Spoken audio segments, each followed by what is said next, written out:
What's up, guys, and welcome back to another episode of I'll Call You Right Back podcast with me, your host. Excuse my nasally voice, a little bit hoarse, a little bit under the weather. All of a sudden, I just had insane sinus pressure one day, so I guess I'm fucking getting sick. One snowflake on the ground, and what do you expect? Gotta have a fucking sip some hot toddies and eat some severe cold and flu. But you know what I'm tired of is junk mail. Every fucking day we walk home, we walk up to our porch, and it's just, it looks like someone just took a bunch of garbage and just shoved it in this mailbox. You know, there's fucking kid ads. There's ads from kids. There's ads from, I feel like the mail people don't even look at they don't even look at our address. I swear to God, we had 10 pieces of mail. 6 of them were not us. They weren't.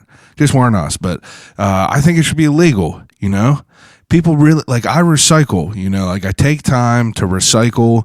I take time to try to be conscious somewhat of, some paper, plastic, recycle it if you can, I get it. People don't do it, but we should, we definitely should, but it's insane that the government, the fucking post office, it ain't the post office, I guess, it's not the mailman out there. Shout out to my buddy Damien, hustling the post as we speak. But it's not the mail guys that are giving us trash on purpose. It's these people. It should be illegal. We have to deal with fucking spam emails. We got to deal with catalogs. It is insane. It makes you think, how did Dunder Mifflin really stay in business? You know what I mean? It's how did they sell paper to people in, limitless paper in a paperless world? That's exactly what it was. But it's because of you idiots out there that are sending everyone junk mail. It's a sin. You guys should be in jail for that shit. You should have to pay a fine for sending people mail that don't want it. We should be able to unsubscribe to it, but realistically, it's like one of the magic equations that can never be solved. People call you on the phone hey, we're from so-and-so, and you're like, motherfucker, take me off your call list. If you call me one more time, I'm going to hunt you down like Liam Neeson and Taken.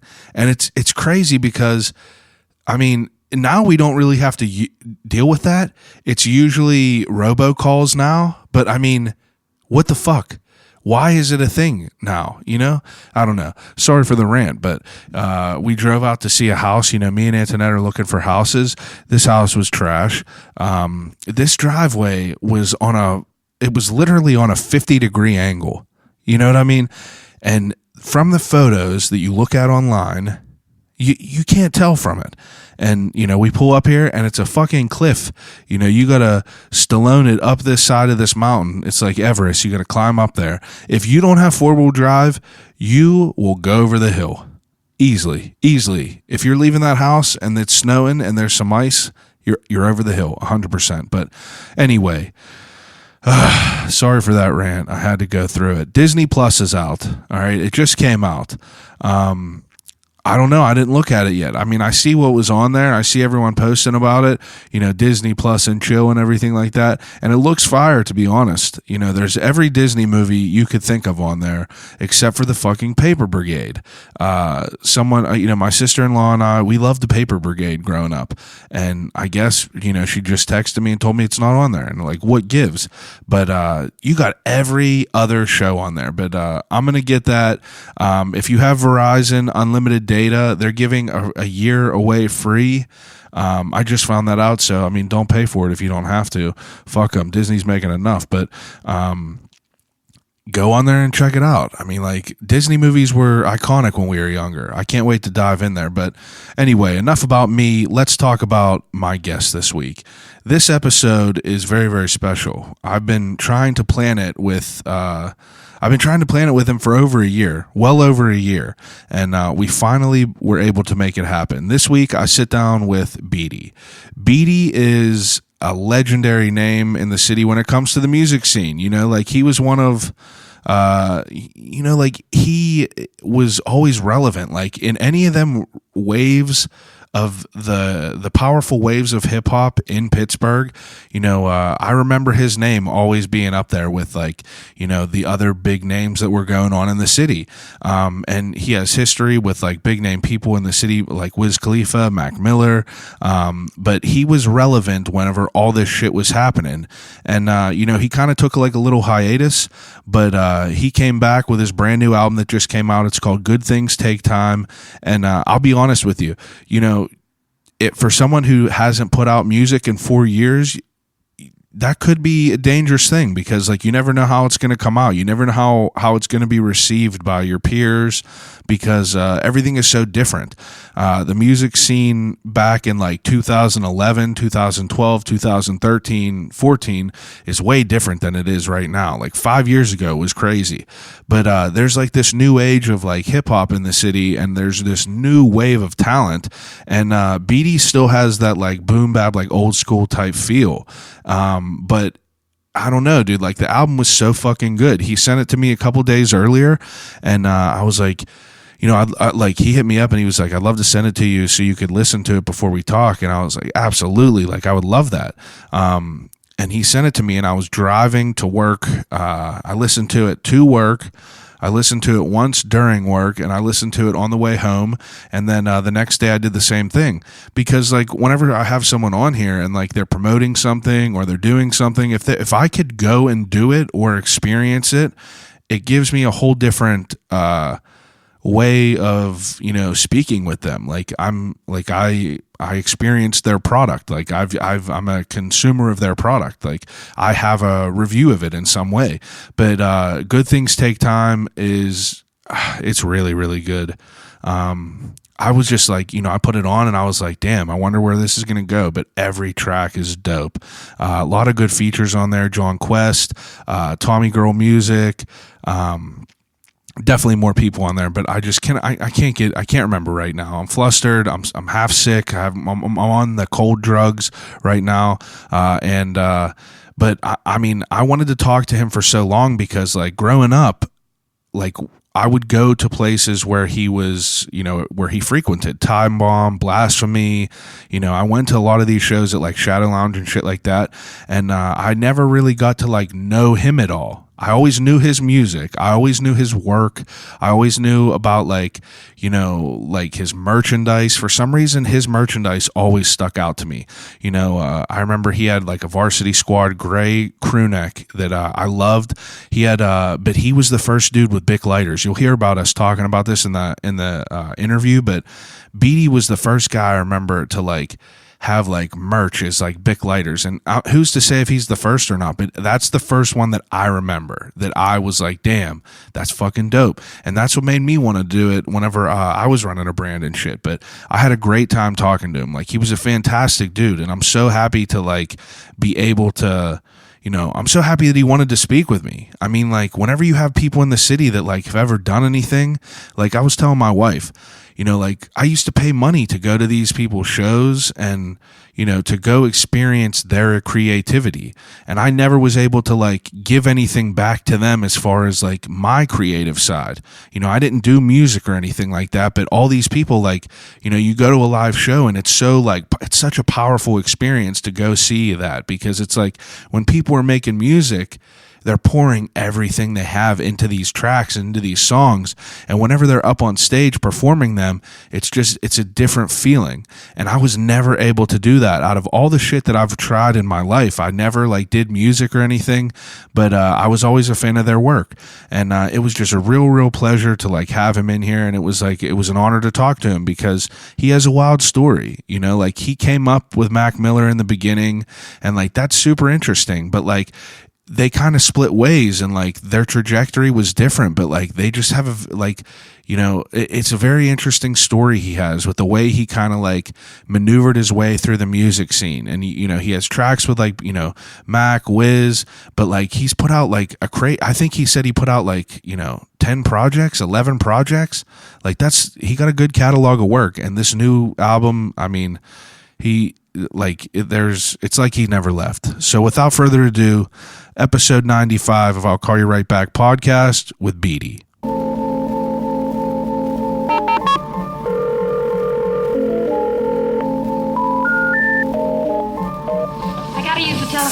Hello?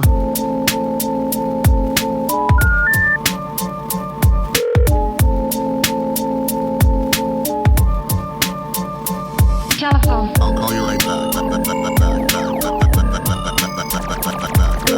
Call you right back. Telephone. I'll Call You Right Back podcast.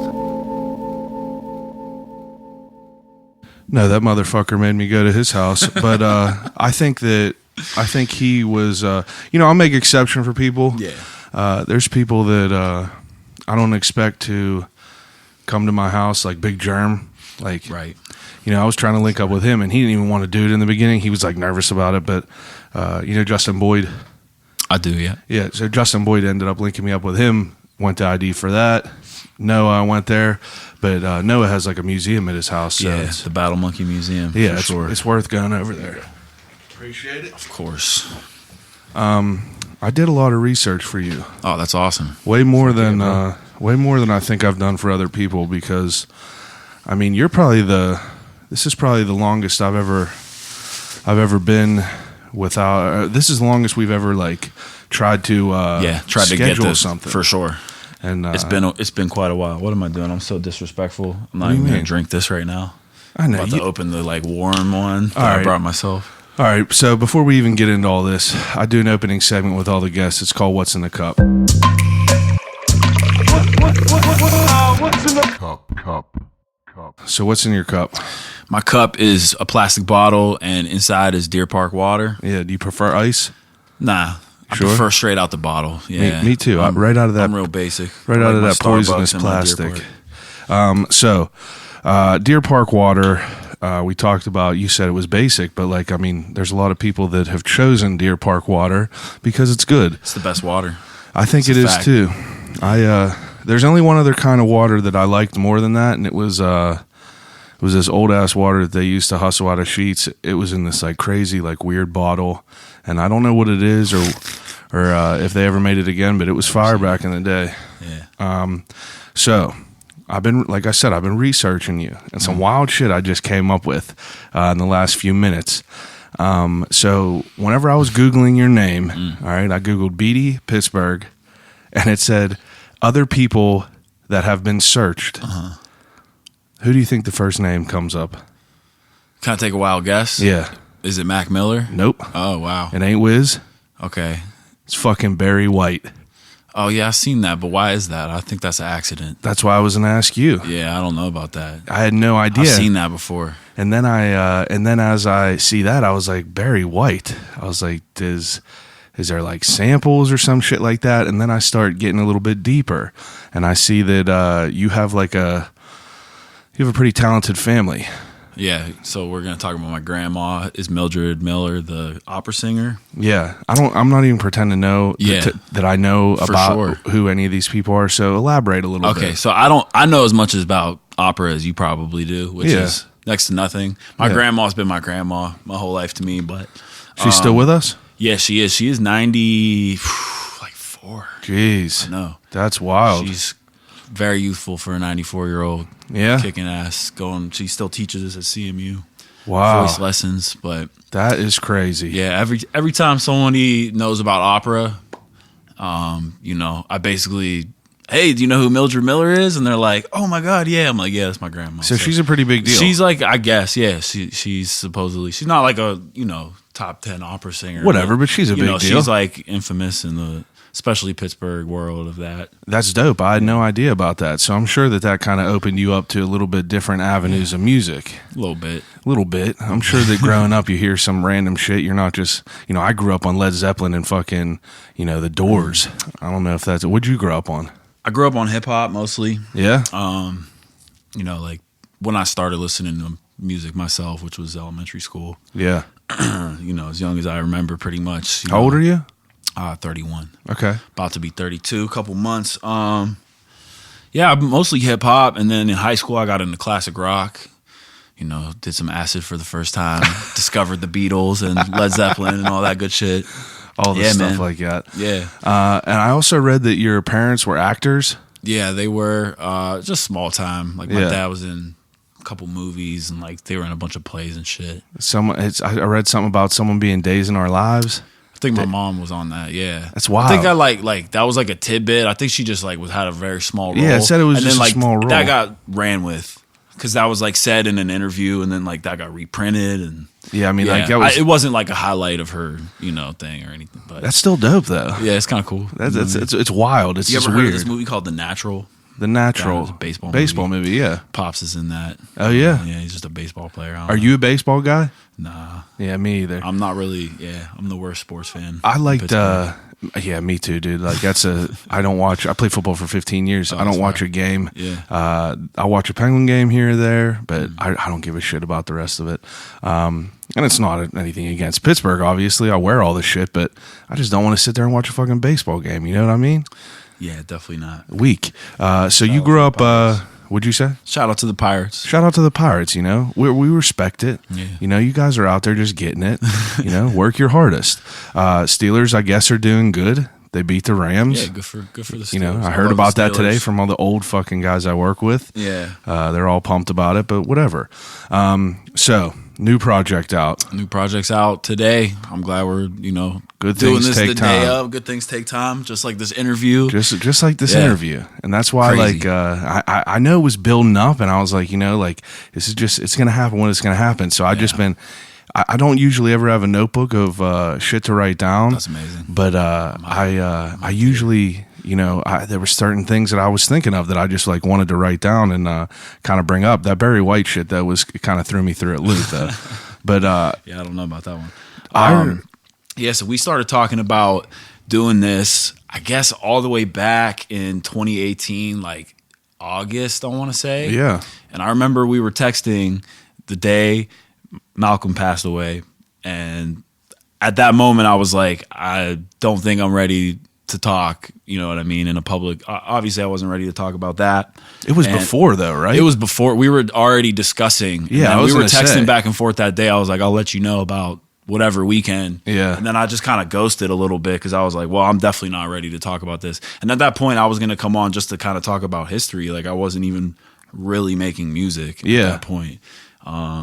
It was kind of just, I was going to come bullshit. But Yeah, it was like a perfect storm of yeah. things to delay it a little For bit. But, sure. I mean, So that kind of, all of that event happening and then a lot of other things led me to be like, well, I don't want to, things are fragile, maybe I never will make another album again. What the fuck am I doing? You know what I mean? So I kicked my ass into gear and just fucking did it for the love of doing it with no goal in mind of and doing it's, anything other than making some songs to listen to myself. But, here we are. it's very So, good, dude. yeah. It really is. I listened to it probably, I'd say maybe 4 times front to back. Fire. And it's really, really great. And I was, you don't know what to expect. So before we get into like the shit that's going on now, I want to know a little bit more about what you were like back in the day. So like you grew up in Pittsburgh. It said that you were, born somewhere else. I can't remember where it was. Where were you Yeah, I moved born? here when I was 13. So Okay. I mostly grew up here. Yeah. I moved around a lot. And my mom grew up in Pittsburgh. My family all lives in Pittsburgh. So despite moving so much, this Yeah. was kind of home base always. Okay. It felt like the only constant when I was a kid. So it was like we always wanted to move to Pittsburgh and But when came you here were- every summer, every holiday. So Okay. So this was Yeah. still home. It was When you were still home. 13, this is like where you stationed. we were like, finally, we're moving to Pittsburgh. Okay. For sure. And that was like my parents divorcing, a little bit before that kind of kicked that into gear. yeah. We were out west, and I grew up in Maryland, outside of D.C. in Silver Spring, Maryland, for a few years. Born in New York City, didn't really spend no time there, but I was Yeah. in Upper West Side, Manhattan. All right. But yeah, So you were moving around a little bit, but I mean, 13 years old, I feel like, your roots are still here. Oh, hell Gotta yeah. be, for Hell sure. yeah. I went to, I became a teenager and a man here, so Yeah. So like, sure. that's it right there. Mm-hmm. So Taylor Allardyce, you always went to school in that school district? sort of. Yeah. I always basically lived around the east side. Or that's a better way I didn't to go to phrase it. Allardyce until senior year, though. Okay. Actually dropped out of Taylor Allardyce, so. Did you? Yeah. Okay. I didn't know GED that. graduate, holler at your boy. You got your GED? Yes, sir. How difficult was that? It was really fucking easy, actually. Was And it? I did it like right after I turned 18, so it was like before my class graduated. Okay. And I just did it, knocked it out, and dog, I was the first one to finish. Like some people in there, I was like, I don't know how you're struggling with this shit. I'm not trying to like offend anybody by saying I get that, it. but it was like, come on, bro. Like I didn't go to most of high school. Yeah. And you know, it was Were you just not into school? yeah, I didn't do school a whole lot. Yeah. I was hard headed. But all I knew right. whatever I was gonna do, I kind of figured I didn't know what the fuck I was gonna do. And I was probably not making the right choices, but I knew whatever I did would have more of an entrepreneurial spirit to it. Yeah, rather than just like the cookie cutter shit. For sure. That makes I'm definitely sense. not listening to nobody 40 hours a week, that's for sure. I know it's a drag kind of, but Yeah. whatever. So when you're younger, I mean 13, 14, let's start from back then. Were you into like making music at all? Nah, not really. Like I had written raps, like Oh, you have? just for fun. Okay. Yeah, when I was like 11, 12. But not for real. Yeah. Just like writing bars. But Yeah, messing were around. Horrible, I'm sure. Probably, whatever. We all got them trash ones back in the day. Yeah, man. So, I mean, like, what are you into back then? It's like, what kind of shit did you come up on? Video games, riding bikes. Okay. You know what I mean? Just running around outside, being a little rascal. in the Regular neighborhood. kid, right? Yeah, regular kid. That's makes Regular- sense. I'm Now, still a regular dude. I honestly, so I mean, like, I've known of you. I think the first time I seen you was at Blasphome back at like maybe 2011, sometime around there. And I remember gripping a black Bic lighter off you Okay. with the Beedie logo on there. And do you still got one of them? I brought it because I saw your post on Man, Instagram. You can feel that there's like nothing left, but here, that's yours. That's one of 3 left. wow, dude, this is this is the exact Does that sound lighter. right? That's Yeah. crazy, dude. This is the first thing I remember seeing you by because there was no one like nowadays. People were putting out lighters and shit like that, and that's like that's a form of merch. Right. Everyone's trying to do that. It's becoming more of a mainstream thing. But back then, I was like, damn, that's so sick. For some reason, smoking cigarettes, no one had a lighter to use. And then you could guerrilla market it. Yeah, roll dude. up in a weed session. Like, you guys need some lighters. Everyone wanted it, and this lighter right here, this Beedie lighter, was the reason that I made lighters for my first clothing brand. Awesome. It was dope. cool. I thought that like this thing stuck out to me in my mind more than a lot. But yeah, so like I seen you around like 2011, and back then, I mean, Pittsburgh was fucking crazy. Like every Everybody weekend was killing it. every Super weekend, crazy shows, Shadow Lounge, Timebomb, all this stuff. And it was always, I mean, like you were always popping into my head because you're working with different people and always putting out music as, like one of the main guys that were out there. So, it's cool to see that you were, like putting out another tape. I'm curious though. So when did like the rap really start coming into play? Well, like I guess like I started doing it pretty seriously as a hobby in like 2005, Okay. 2006. I was making a good bit of songs by like 2007. That's when the Ill Spoken started. Yeah. And did that a couple years, and then I don't think I was really going heavy on shows till like 09. Yeah. That was when I started popping up a Shadow Lounge, you know what I mean? What made you start rapping though? Just just the need to be creative. I was always been super creative. Like I used to draw. I used to, I don't know. And I'm just probably crazy. Like I just have words coming in my head all the time. So when I figured out, oh wait, I could like make that into a rap. That's actually, I can do that. Yeah. Almost like a creative outlet to put shit out. For sure. Now, whenever you first started doing this, like did you have friends that were rapping, or like was it kind of just like you starting out of nowhere? I was the first of my friends to rap, to my knowledge. I mean, I knew this one dude who rapped. His name was Roach, and he's gonna kill me because I don't remember his fucking name. He's a battle rapper now. He's still around. He changed his name, but yeah, man, he kind of was putting out some songs back in the day and was like, yo, like you could do this too. He was the first person who ever told me that, and I was like, oh, I guess I could. Like I never thought of that. That was when I was like 16. Yeah. So I mean, I always wanted to do it. I just thought I could, and I don't know. Now, what was like your first reaction to like, you know, telling your buddies like, yo, I'm gonna start trying to rap? Like, was it good? Was it bad? Well, me and my buddy Bill Waves, Yeah. used to do a lot of like in the very, very, very beginning. Like basically, most of my first songs were with him.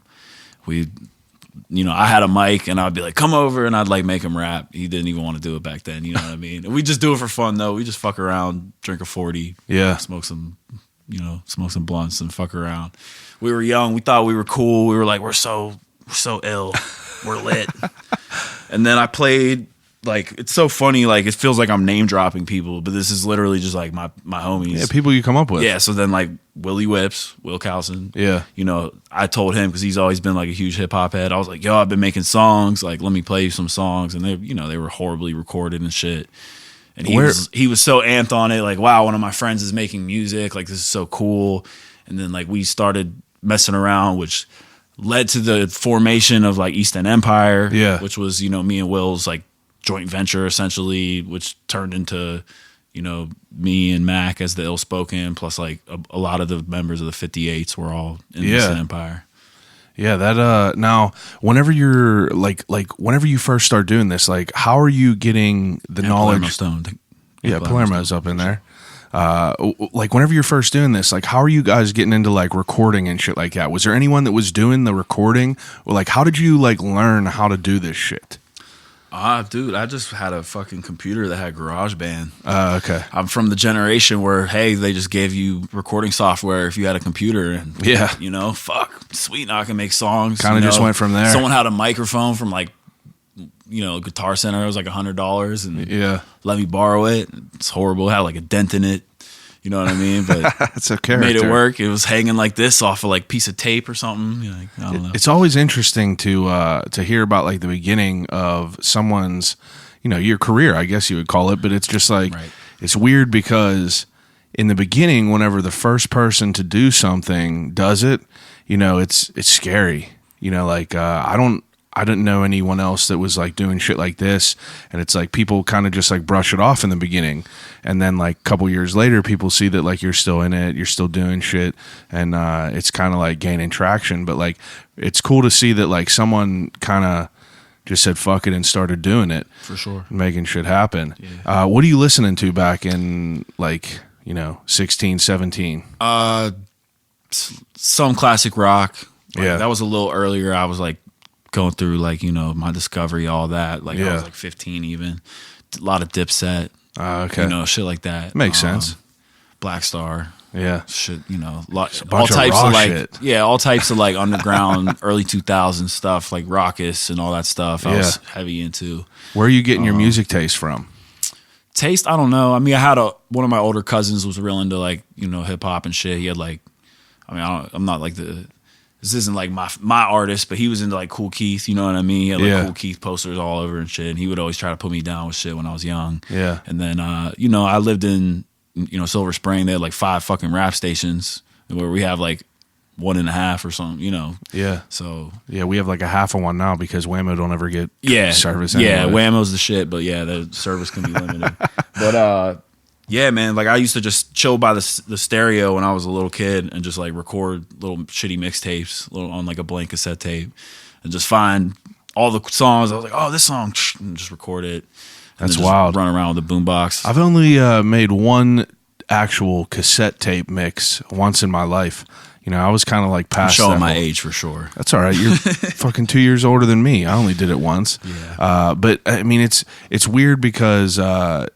You know, I talk about this on here numerous times. It's like if you have someone older in your life that's like a few years older, like they're like it's almost like they're the filter of all the cool shit. They expose you to everything that's like dope, and it kind of gives you a little jump start to it all. Yeah, I have a bunch of older cousins, and like they were kind of always like, we didn't live in the same house or anything, but they were kind of like my big bros and stuff. Yeah, and then, you know, I have a little brother, so I was the oldest of my siblings. But, okay. Yeah, you know, it was cool to get some juice from the older cousins. For sure. Yeah. You got to have some. Those are the cool kids. So, I mean, you already know it's cool. Yeah. Now, you said that you didn't like school at all. While you're in school, do you have any idea of what you want to do after you graduate? No. No idea at all. At that point, I think I knew I wanted to make music, though. Yeah. When I was in high school, I was like, it's not like I was like, I'm gonna drop out and be a rapper. I just didn't care. Yeah. You know, I was doing nefarious things and just like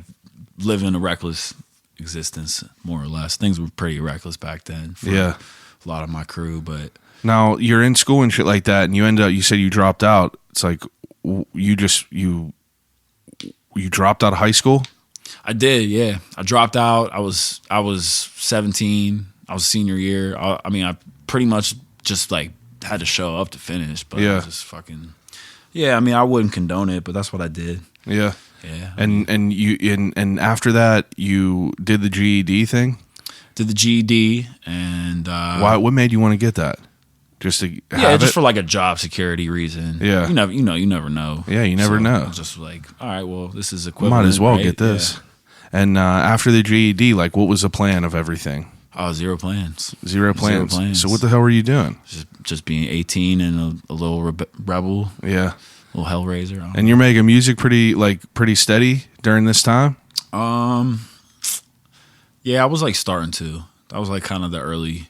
Like I got an apartment right around then. Pretty much right after I turned 18. Like I had been fucking around. I had made songs before. Yeah. But I remember like I got kicked out of my house pretty much close to that proximity. A little bit after I got my GED. And I was like, I'm just gonna go in. I don't know what the fuck is gonna come out on the other side, but I'm just gonna write every day. I'm gonna just try to perfect my craft. Like I didn't even tell anyone this. But I bought a notebook from like Rite Aid or whatever, and just had a bunch of Alchemist beats, and just was like, I'm gonna learn how to rap. Try to be good. That's wild. Yeah, it's kind of weird, right? That's, I'm gonna be a rapper. It's dope though. It gives me shit gives me chills. I mean, like it's cool and all. Like it's not cool to be a rapper anymore. So like I say all this and like shit was so different. This was what, like 2005 or 6. Yeah. So like, man, like no one did that shit back then. And now everyone's like, check out my mixtape, and it's like a meme now, you know, like check out my mixtape is a joke. Everything is saturated, even like their clothing brands, podcasts, music, rappers, photographers. There's a dime a dozen of everyone. Oh yeah. Now, do you think that that's a positive or a negative or both? I think it's both. Yeah, I feel like it gotta be both. Yeah, everything has elements of like, you know, there's two sides to every coin. I think that on the positive, it's like there's so many people out here, it kind of like keeps the pressure on everyone that's like in that ring. They're like, oh, all these people are doing this shit. If I don't do it better, you know, I'm just going to fall behind. See, that's part of the positive. Yeah, you got to work harder to stand out. So it's that constant pressure. The cream rises to the top. Exactly. You know, everyone's making each other better, and, you know, things can be better. But also, it's harder to get ahead. You might for sure. Oh, I actually am good enough. And I'm not saying with rap, because music is such like a variable thing. Yeah, but like, say you're taking photos or doing something that you can actually put like a dollar amount on pretty easily, like X amount of shoots for X amount of dollars. Yeah, you know, you might not get as far ahead. You know, but that's a good point. Yeah. It's a good point to think of. Now, you're moving into this place by yourself. Now, is the Ill Spoken a thing right now? No, this is right before that. Okay, much. In that apartment, you gotta keep in mind Mac was 15, maybe 14 at this time. Because you're like 18 or 19, 4 years older than him. Yeah, to the day. We had the same birthday. Oh yeah, yeah. Okay. And, so him and my brother are like best friends. You know what I mean? Oh, is that how you knew who he was? Well, our parents, friends from childhood and everything. So. All right. Yeah, for sure. And so. I was like, I mean, he started like freestyling basically. I didn't know how to freestyle. I basically was trying to write, and he didn't know how to write. He was trying to freestyle. Yeah. And I was like, you should come over and we'll all rap and have fun. Like me and my buddy Niels and Malcolm. Huh. And he would come over sometimes and we just fuck around. He was like the coolest 15-year-old ever. You know what I mean? He was. I was just gonna ask you. Yeah. I was just gonna ask you. Like, if you're 19, like, was it? Like, I know. Like, I'm not the type of dude when I was 19 to be hanging out with 15-year-olds. But I'm just think everybody knows like Mac is a special kid. So yeah, you know, he was light years ahead of everyone. Like even at that time. Okay. For sure. He's yeah. Super talented. Now, super charismatic and shit. Whenever you're doing these raps in the beginning, before the Ill Spoken comes into play, like, are you putting out music, like, as far as like the what is it called? The Beat Bully LP? Oh, that was way later. That was 2011. 11, yeah. But that was a project. Like, are you putting out projects like that? No, I put together my first homemade mixtape. Came out in 2007, November 27th, 2007. And You like November for some reason, huh? it's the only 2 projects in November out of 11, but hey, there's only 12 months, so Yeah. yeah, that was my first homemade project. That had some tracks that, I mean, like, it was called the Lifestyles of the Ill-Spoken, Okay. but it was technically like right before we started the group. Yeah. But we, Mac was on like 5 songs. I went by B-Dub. He went by Easy Mac. Yeah. And then right after that, we did the How High, the mixtape. We started working on it like basically right at that same time. I changed my name to Beedie. Where's that come from? I literally shortened B-Dub. Beedie. It's really uncreative, but it just sounded original. Nobody else had that name at that time. And Yeah. yeah, and he kept Easy Mac at the time, and we did our group record, and yeah, I mean, that shit wasn't supposed to like get traction, but it started to. It did get traction. I mean, at the time, for sure. Yeah. I mean, we had a single with Max B, and yeah, that was now. There's just so much shit. I'm trying to keep it in line. So, if you put out this How High tape, do you remember when that came out? I think it was like October, bro. I was so upset, like, obviously for so many reasons when he passed, but like, I didn't even get to text him like, bro, we made an album 10 fucking years ago. You know what I mean? Like, that was in my head that whole year. Yeah. And like, I don't want to jump too far ahead, but like, we had a lot of unspoken shit between us. Yeah. That was kind of unresolved. And like, that's my brother. There was never any problems, but like, things got weird. Yeah, When for people sure. get famous and shit. And, I never got to say like, yo, I love you, bro. Like, it's all good, and, or vice versa. And, always like out of pride or whatever. So, It's understandable. yeah. So like that whole year I was holding that with me. Like, damn, I can't believe How High was 10 fucking years ago this year. Yeah, a decade. A decade, dog. That's like, wild. Yeah. And at this point, 11 plus years. So Yeah. And yeah, that it was on my mind all year. I couldn't believe you. You know what I mean? and that did well. Like whenever that came out, like when you guys made this tape, like were you recording all this at ID or by yourself? We were recording with Soy Sauce Soy at Sauce. Tough Sound Recording. That's who just produced your. I still record with Soy. Okay. I mostly actually record at home, so I have a setup at the crib. Because nowadays you don't really like. Back then we did everything in the studio, Yeah. but like they got this thing called an Apollo. Now you can do it's like a little mini version of like a rack piece of equipment that comes with all the digital plugins and shit, that compressors and whatnot. That's what I use. So I'm using the same basically shit that I used to record in, but it's a smaller version for the crib. So And you've been working with this dude for 14 years. since 2007. Some 10 and some change, but 10 and that's some change. That's pretty wild. That's pretty wild. It's the same guy. That's my bro. Now, How High came out. I mean, obviously, you said it gained some traction, but like, where did like that was before Instagram and shit? Yeah, much before Instagram. So, MySpace? ladies and gentlemen, little kids, let's take a trip back in history and tell you about that Piff and the blog era. And before that, they had fucking internet forums. So there was this internet forum called Rap Mullet. So that guy Willie Whips that we were talking about, he decided, y'all are fucking tight. I want to be your manager. Like, we were all friends. Like, Yeah. it was not like, I'm going to manage you. It was like, let's all fucking team up and do the shit. Trying to make this shit work. Yeah, we were a team. And, he had this relationship with all these people on rapmullet.com, which was, at the time, this hub for all types of shit in the hip-hop world. Graphic designers, mixtape DJs, people, radio DJs, like anything you can think of. And this is when Dat Piff was the shit. Like Lil Wayne was the hottest artist, dropping mixtape every week. Whatever. Do people still use that Piff? Bro, people still use Dat Piff. Well, I know it's still relevant. I it's just the shit.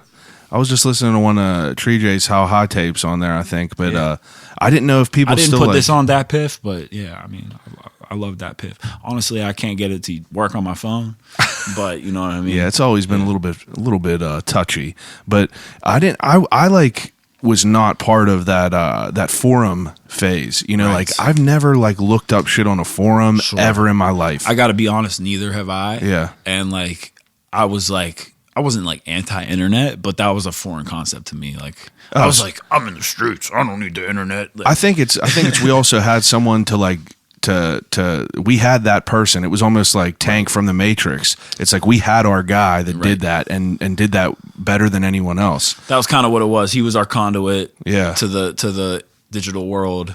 And yeah, for sure. He was posting our stuff on Rap Mullet and you know, And that was like a platform. getting us on mixtape DJs, and that linked us with Diggs and Rated R, who, you know, dude, back in the day, the go-to thing was, you know, it wasn't like get a bunch of tweets and you know, Likes on famous Instagram. people to like promote your shit and stuff like that. Yeah. And yeah, you know, blow up by going viral. It was like get X, Y, and Z mixtape DJ to host your shit so people will check it out and download it on DatPiff and yada yada. Like get the mixtape placements and the features. Like I don't know what the fuck. It was a whole different world back then. Yeah, it's pretty weird to think about that.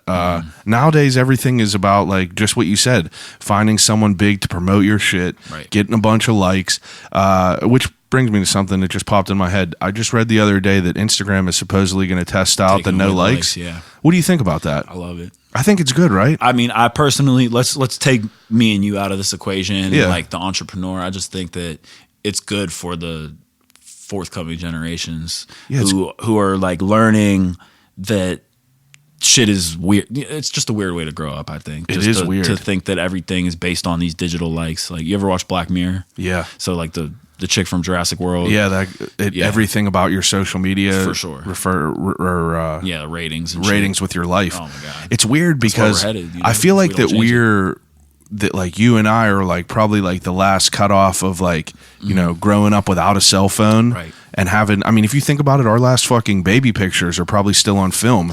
Definitely are. There's people nowadays, all their fucking pictures are just on Everything's iPhone, yeah. digital. Yeah. Wild though. It's crazy to think about forums and how powerful they were back then because you know, it's just it's a bizarre concept now. For sure.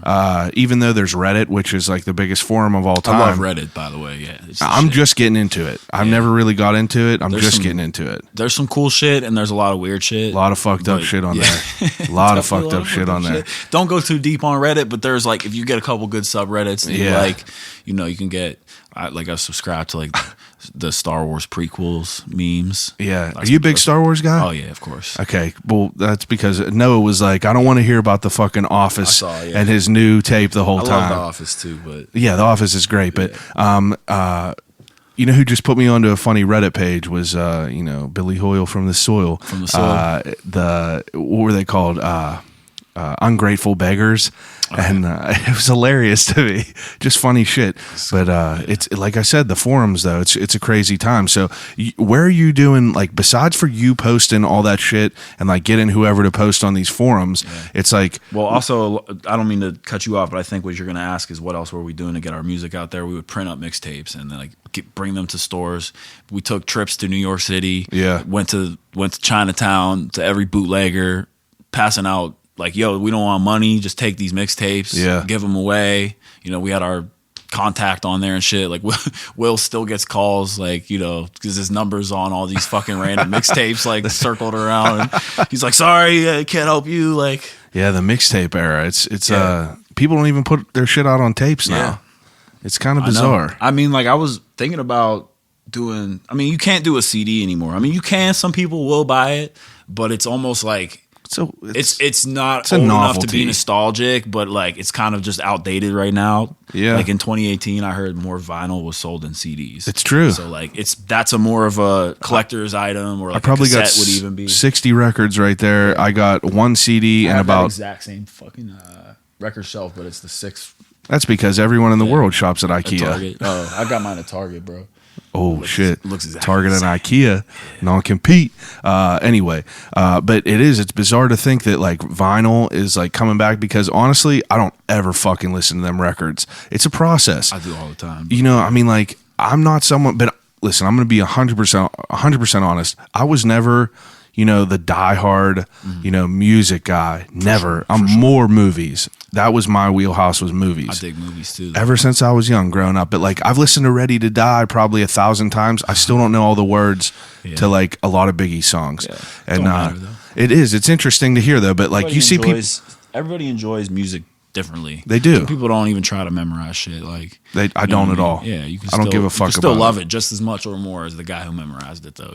That's a good point. Yeah. It's weird to see people nowadays putting out actual cassette tapes. Like Mo Monday Dawn is a perfect example. I had him on here. Shout out to him. That dude is like, I've had him, the thought of him and like the way he conducts his whole shit is crazy to me, because like he's just an underground dude.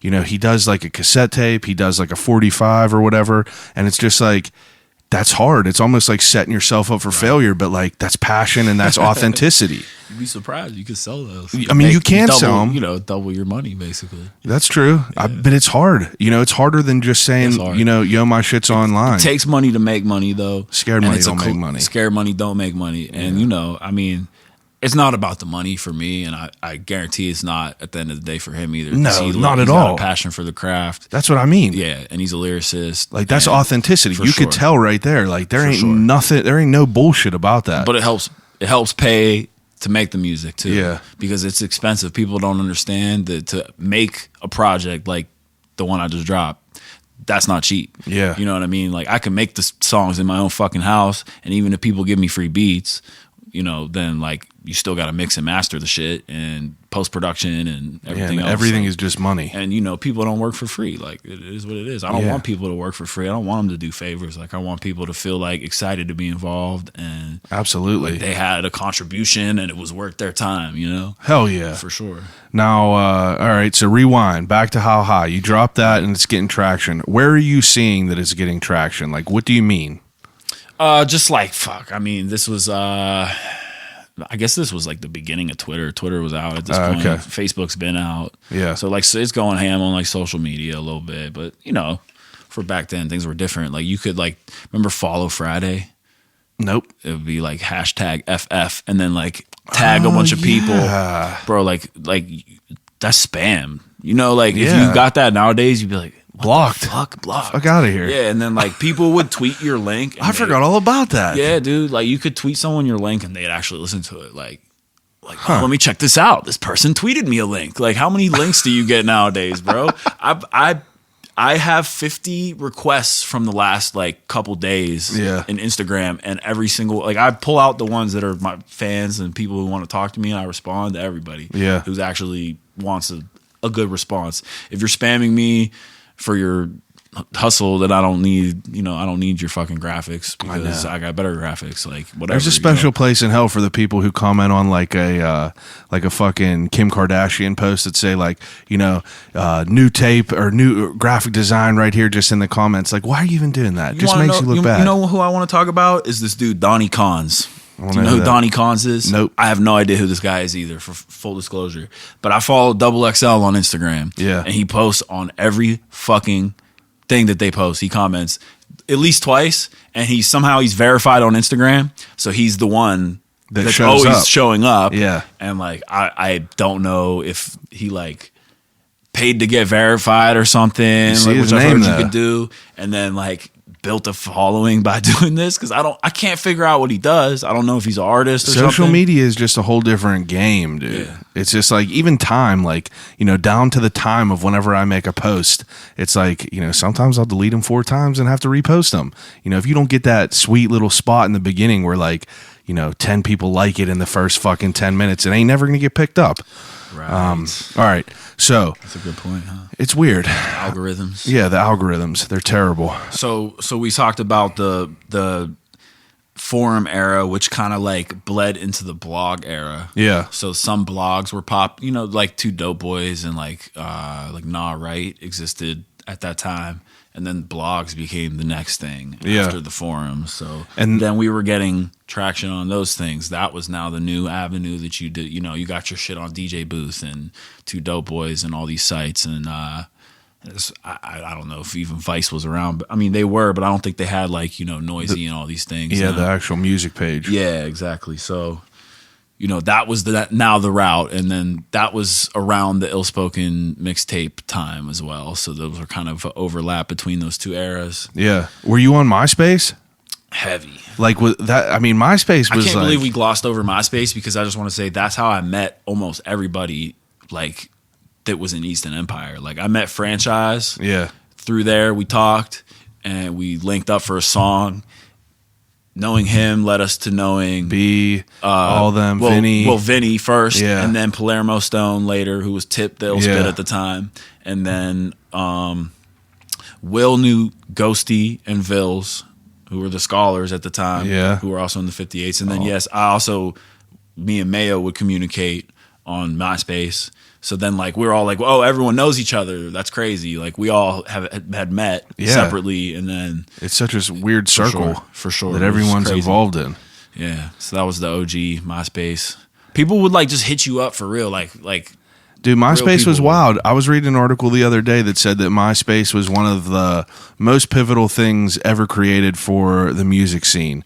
That was basically the last customizable. That was the most freedom any artist had whatsoever was their MySpace page. And I remember that's where I kind of started getting into music a little bit, is because like you would click on someone's shit and it would automatically play their song. Definitely. And it's like it forces you to kind of like get that first exposure. And if it's fire, then like you're going to look who that is and keep going into that. As soon as you made a fire jam, you'd be like, "Oh, I'm putting this on my MySpace. Yeah, This is my top song, fam." Duffel Bag Boy on there as soon as it popped. But MySpace was definitely sick. That was it had to be. I mean, that had to be a main vein for a lot of creatives. An OG creative social media, definitely. I like Instagram nowadays. Yeah, for sure. Try to stay away from Facebook. That's because it's terrible. It's terrible. Honestly, and Twitter, like I'm verified on Twitter. I have no idea why I get way less engagement. I got fucking 8,000 almost followers, and way less than that on both Instagram and Facebook combined, and I get like almost no engagement. Yeah, Twitter's trash. Twitter's dead, bro. It's trash. And unless you're like talking shit on some politics, exactly. It's not that's popping, all it's for is politics sure. and just like And that's idiots. Not my wavelength, so. Yeah, me either. Yeah. Or the people that just reply to dumb shit. Yes. It's weird though, because there's a lot of comedians that are still like pretty relevant on Twitter. Mm-hmm. I don't understand why that's still a thing, but you're right. Because they talk shit and rile the crowd up. Yeah, quick one-liners and shit like that. Yeah. That's a good point. Yeah. All right. So, I mean, fast forward a little bit. Like, you guys are like starting the Ill Spoken. Like, how did that come into play? Like, you guys are just rapping together, and you were like, "Yo, this is kind of dope. Let's kind of get together with this." Yeah, we did some. Well, we were freestyling, and then we did a couple songs. Are you doing shows yet? Nah, okay. Not at all. We did. My first show ever was as the Ill Spoken. It was me and Mac. Where was that? My first several shows. That was at this bar called Moondogs in Blawnox. Not a bar you would expect. Moondogs. Yeah, not a bar you would expect a hip hop show to be at. But yeah, man, we did it there. It was like some little tiny like showcase somebody was throwing, and he had done a bunch of shows. He was in bands before that. Like he was like. Dude, like Battle of the Bands. Mac did? That. Yeah, he was like a little kid playing guitar and singing. Hilarious, bro. Hilarious. I did not know that. I'm telling you, he was like a star when he was a kid. But I did not know that. Yeah, he sounded like Jack Johnson or something like that. Like kind of the more, he kind of like brought that into his style like later on. But yeah, like, for sure. Yeah. That's wild. Yeah, so the moment we started the group or decided like, dog, we're a team, because we realized we had the same birthday, first of all. Yeah. And, I don't usually like I said, he's my little brother's friend, but we have a huge age difference, but he's an old soul and I'm an old soul. And, he just was, we had a way of like reading each other's thoughts in a way that like, we just both were like, this is the move. Like, let's do this. So we just kept making jams and just decided to make a whole album and just said, fuck it, let's like gang up on some like Black Star shit or something, Now, while you're making these jams and shit like that, are you getting beats from just like free beats online? 100% all unoriginal instrumentals from, we had like, we had ill shit that was like not known, like we had this shit like Hydra Beats collections, which was like these underground, like vinyl only instrumentals. Like Beat Nuts would do a version. This dude Nick Wiz, who I've connected with because of songs we did over his shit. You know what I mean? Like we did some shit over his beats. the song "Trying to Get Blazed." If you've ever heard of that, that was one of me and probably Matt's songs. We have a video for, horrible video, and yeah, you know, like he saw that even in the last like year and like hit me up on Instagram or Twitter or something. Was like, "Yo, what the fuck?" And I'm like, "What's up, man? Hey." But what do you think about whenever you look at all your old music? oh man, it's a little cringy for me. Is it though? Yeah.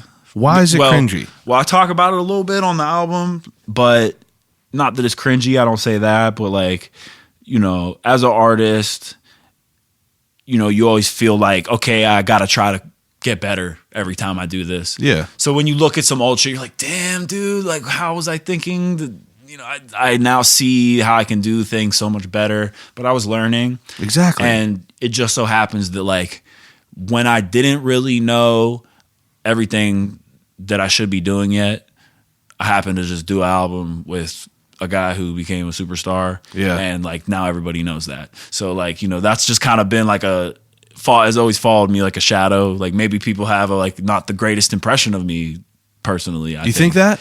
Sometimes some people are like, oh, this guy. And then maybe they'll hear some new music or newer. I mean, I felt like this always, you know? So like when I was doing Above the Weather and the Beat Bully and all those, I would be like, I felt like maybe some people weren't going to give me a chance or whatever, you know what I mean? Yeah. So they'd be like, oh yeah, I heard him. He's all right. Like he's not that nice. I'm like, but listen to the new shit. It's better. Yeah.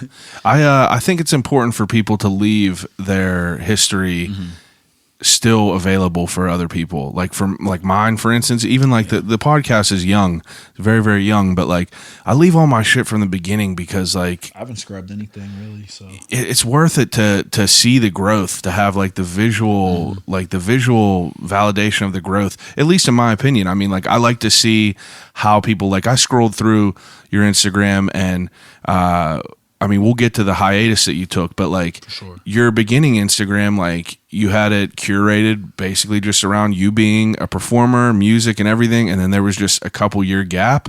Yeah. And then the shit that happened with Mac kind of just like it like that. I think that was the first time your name popped up on my Instagram in forever. Right. And I was like, holy shit, I kind of forgot that you were around. You know what I mean?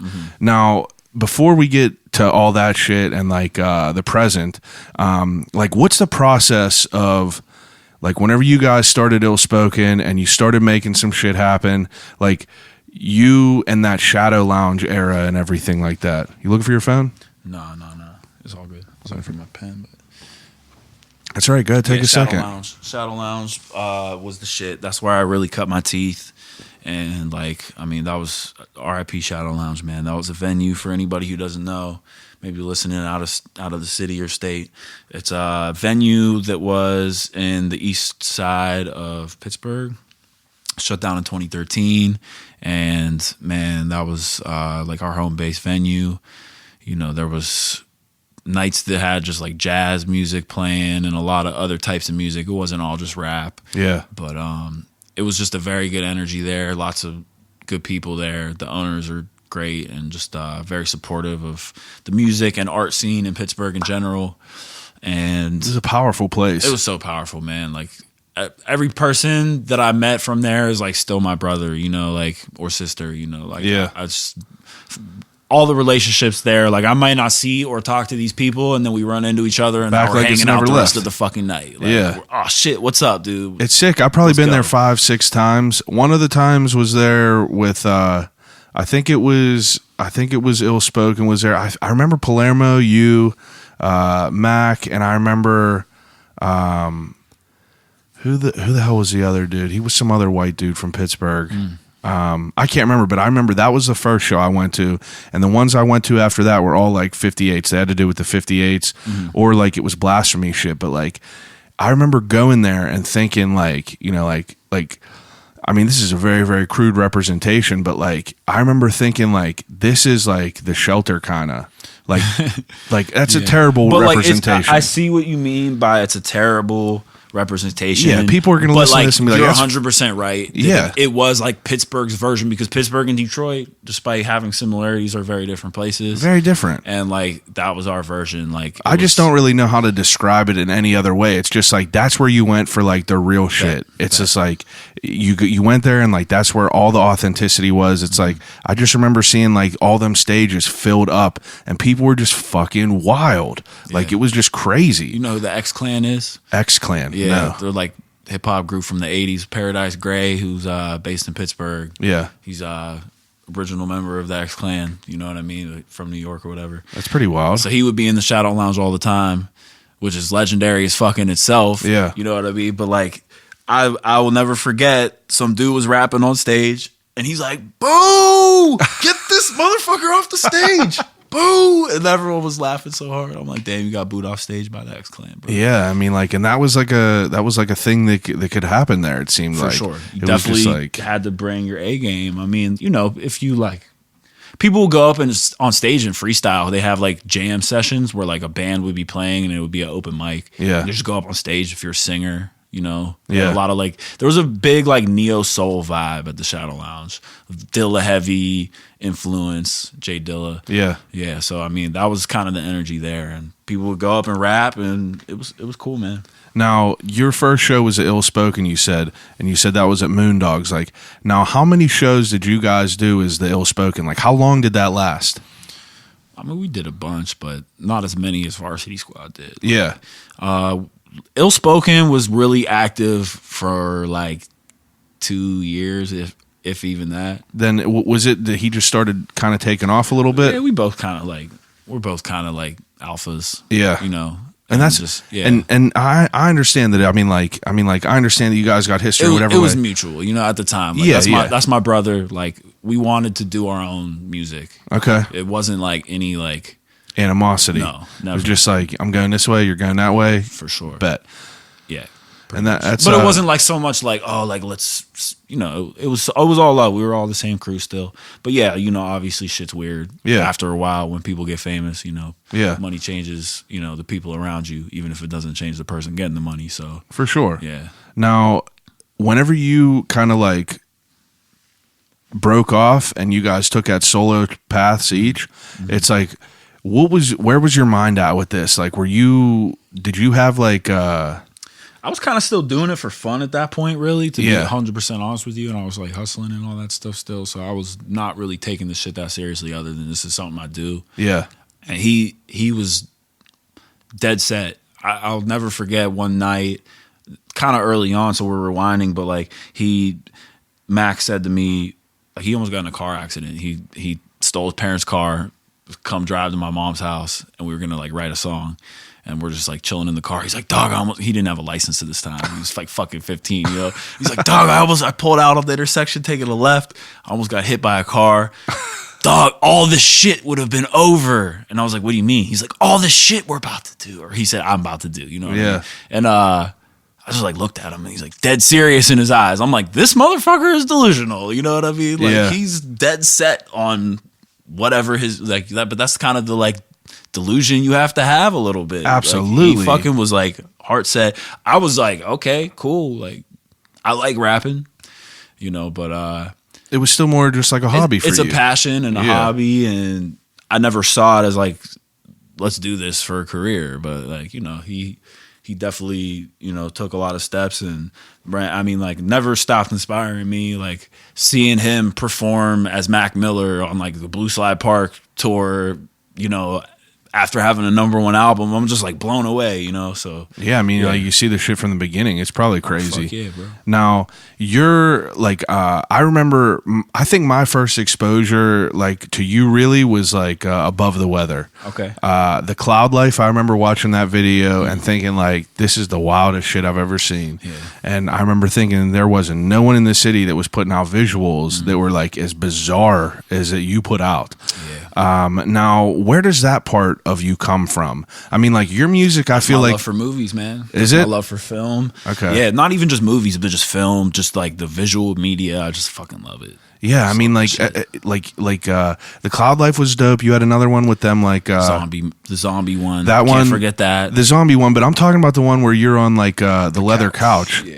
Like- That's Home, produced by Static Selector. Home. That's what it Yeah. was. And that is, bro, those videos took so long to make. That's what I wanted to ask you. Oh my God. That we filmed that video. I mean, we were filming other videos at the time, but that shit was filmed over like a month and a half because it's so many really? locations and we'd have to like, get so much stuff together.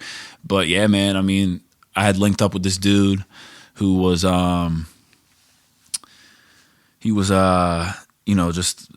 ill videographer. And like we partnered up on some shit. Yeah. And did that video. He didn't do the zombie one or the Cloud Life, but he did a couple others. And they're definitely like the most quality, crazy videos. I don't want to like put any other of my videographers down because like every video that I think I've released has been fire in my eyes. But those are the ones They're that all stand super out. creative. But his eye for detail in like a film sense. Yeah. He's an insane. His name's Matt Meehan, by the way, but don't know him anymore. Don't know where he went. We'll get to that in a little bit. But like he had such a crazy eye for like film theory and Wild shit like that. Wild shit. So we would just literally come up with the ideas, direct and write the shits together, and just like film all night. Let's do it. Build sets and do all types of crazy shit. Now, whenever you're doing like the beat bully and shit like that, are you? I mean, you said that this shit was like a hobby, but are you like aware? Like, do you By have the beat bully, I was more like juiced up. I was like, I want to do this. I want to do this shit too. You know what I mean? Like, that's what I'm asking. yeah. Like, if I mean, it That has was to. the moment. It was the beat bully. It was like sometime in between whatever I was doing before that. Because it has to cross that line from being a hobby to where you're just spending your free time, but like to investing money into all this shit. I mean, it was I was very passionate about this hobby. Yeah. And I didn't think that there was a chance. I was just doing it because I could do it, But you were getting pretty well received through your peers and everything like that. And I think I took that like maybe for granted too. I didn't think it was like something that was going to be. I just thought, oh well, we rap. We're in Pittsburgh. Yeah, that's it. Now, where's Varsity Squad and John Quest come into play? Because I see that. I mean, you guys have been rocking for a minute, but he's still on your new project and shit. Oh fuck yeah, John's my brother, man. So Varsity Squad, we met John actually at an Ill Spoken show. He also was performing. Yeah. Oh, so he performed. He was. Yeah, it was like a showcase. Yeah, okay. It was one of these things where he's they got from a bunch Pittsburgh. Of artists. Yeah, he's from Pittsburgh. Okay. Couple different neighborhoods, but from the east side. So we were like, oh yeah, like oh you lived here. I lived fucking block away from there, type of shit. Yeah. And we just instantly, love of boom bap and lyricism. Me and him connected. We did a song. We kept talking, and eventually, and mostly, like we just thought we could do ill shit together. We felt like you bring this element, I bring this element, but we were like, dog, we should just make an album. Like, think about paying for it. You only got to pay for half of everything. Studio sessions are expensive. That's a good point. So we were like, hey, let's join forces and let's just like not just money wise, but like join resources. Yeah, I get what you're saying. Do these shows like. Kill Help each shows other every out. week or a couple Lift times each a other month. up. Yeah, lift each other up. Yeah, And that makes sense because I mean, like that's really what it is. I mean, it's people say it's all about who you know, but it's not even like in that manner. It's all about like you have a group of friends. Like I have a group of friends that are like, I know that my one buddy, like my boy Maddie, is like B Maddie. You probably know, who that is. Yeah, of course. Yeah, fucking like that dude from the beginning has always been. The guy that's been putting me on to dope shit always was the dude who had the music in the beginning and shit like that. But we all have these like certain people in our circles that like help lift each other up and shit like that. For sure, it's dope to see that. But you two, I mean, like I remember seeing you two on stage at Shadow Lounge, and you had a gray Varsity Squad hoodie on. Okay, it was a crew neck actually. I do remember that. Yeah. But I just remember thinking both Ians are dope. And besides for like, I came up on like 58s because I've known them forever, but like it was the 58s and then like you guys were like, for sure. I always seen Ians right there with them. We were always right next to each other. like it was like almost somewhat competitive in a friendly way, you know what I mean? Like we were all friends and shit, but we were like, oh, like let's go, let's do it. You know, making it was each other 58's better. Varsity Squad, yeah, exactly. So And that that's was dope. that era, man. That was that era of Pittsburgh music.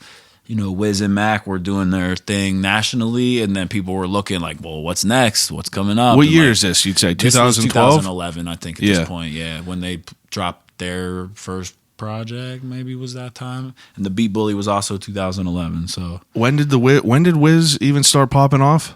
a couple years before that. I think 2010 maybe. And then Black and Yellow, I think, was 2010. Damn, sure. 10 years ago for that too. Yeah, man. That's weird. All right, so I mean, like, what's I've also been a fan of Wiz for a long time. When I was still in high school, I went to a show that he performed at. There was 40 people in this fucking room, and like, you know, I was rapping every fucking word. You know what I mean? Like, I've always looked up to Wiz. Like, he's hard as fuck. how'd you start learning about him? I mean, he was just the man. Like, at that time, it's Alderdice is, you know, it's a big school, but it ain't that big. Yeah, small Pittsburgh's place a small still. place. Yeah, you know, so everyone's like, oh, have you heard of this kid? Like, I didn't know him or anything like that. But Yeah. I just like heard about his music, and I was like, oh shit, someone in Pittsburgh is like, you know, we kind of glossed over that too, but that was kind of a big inspiration in the beginning, seeing him do that. Yeah. Because we looked at that, me and Mac hadn't done shit, but I was like, well, somebody's doing this. Like, none of my friends that I knew were making music, but you know, Wiz was making music, and That's other a people made possibility. music. That Strict shows that Flow it's made possible. music. Yeah, exactly.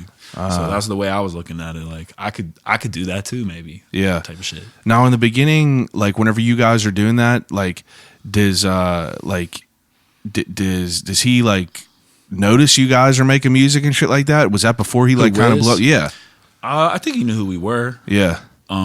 It's just like I Him guess and it's- Mac did a song, like, because Mac was signed to Rostrum. You know, I think they did a song. yeah, I before guess that's that true. even, you know? Yeah, that's a good point. That was Yeah. like 2010, right? For sure, yeah. So that was really only a couple years Yeah. after, you know, How High. It's hard to put everything together with the I know, timelines. it's a blur, bro. But we had a poster. We had all those How High posters. Like, we put them up all over the fucking city. I think we I had do one remember hanging that. in ID Labs. So, And, know, like, they saw it. When like, so if you're making all this music and shit like that, I mean, obviously Wiz is definitely like an influence. What the fuck was I just gonna say? Oh, whenever you two are making music, like you and John and shit like that, are you like are you guys traveling at all? Different states? Like, are you getting noticed in different states and shit? We did a show in Atlanta. Yeah. In 2008.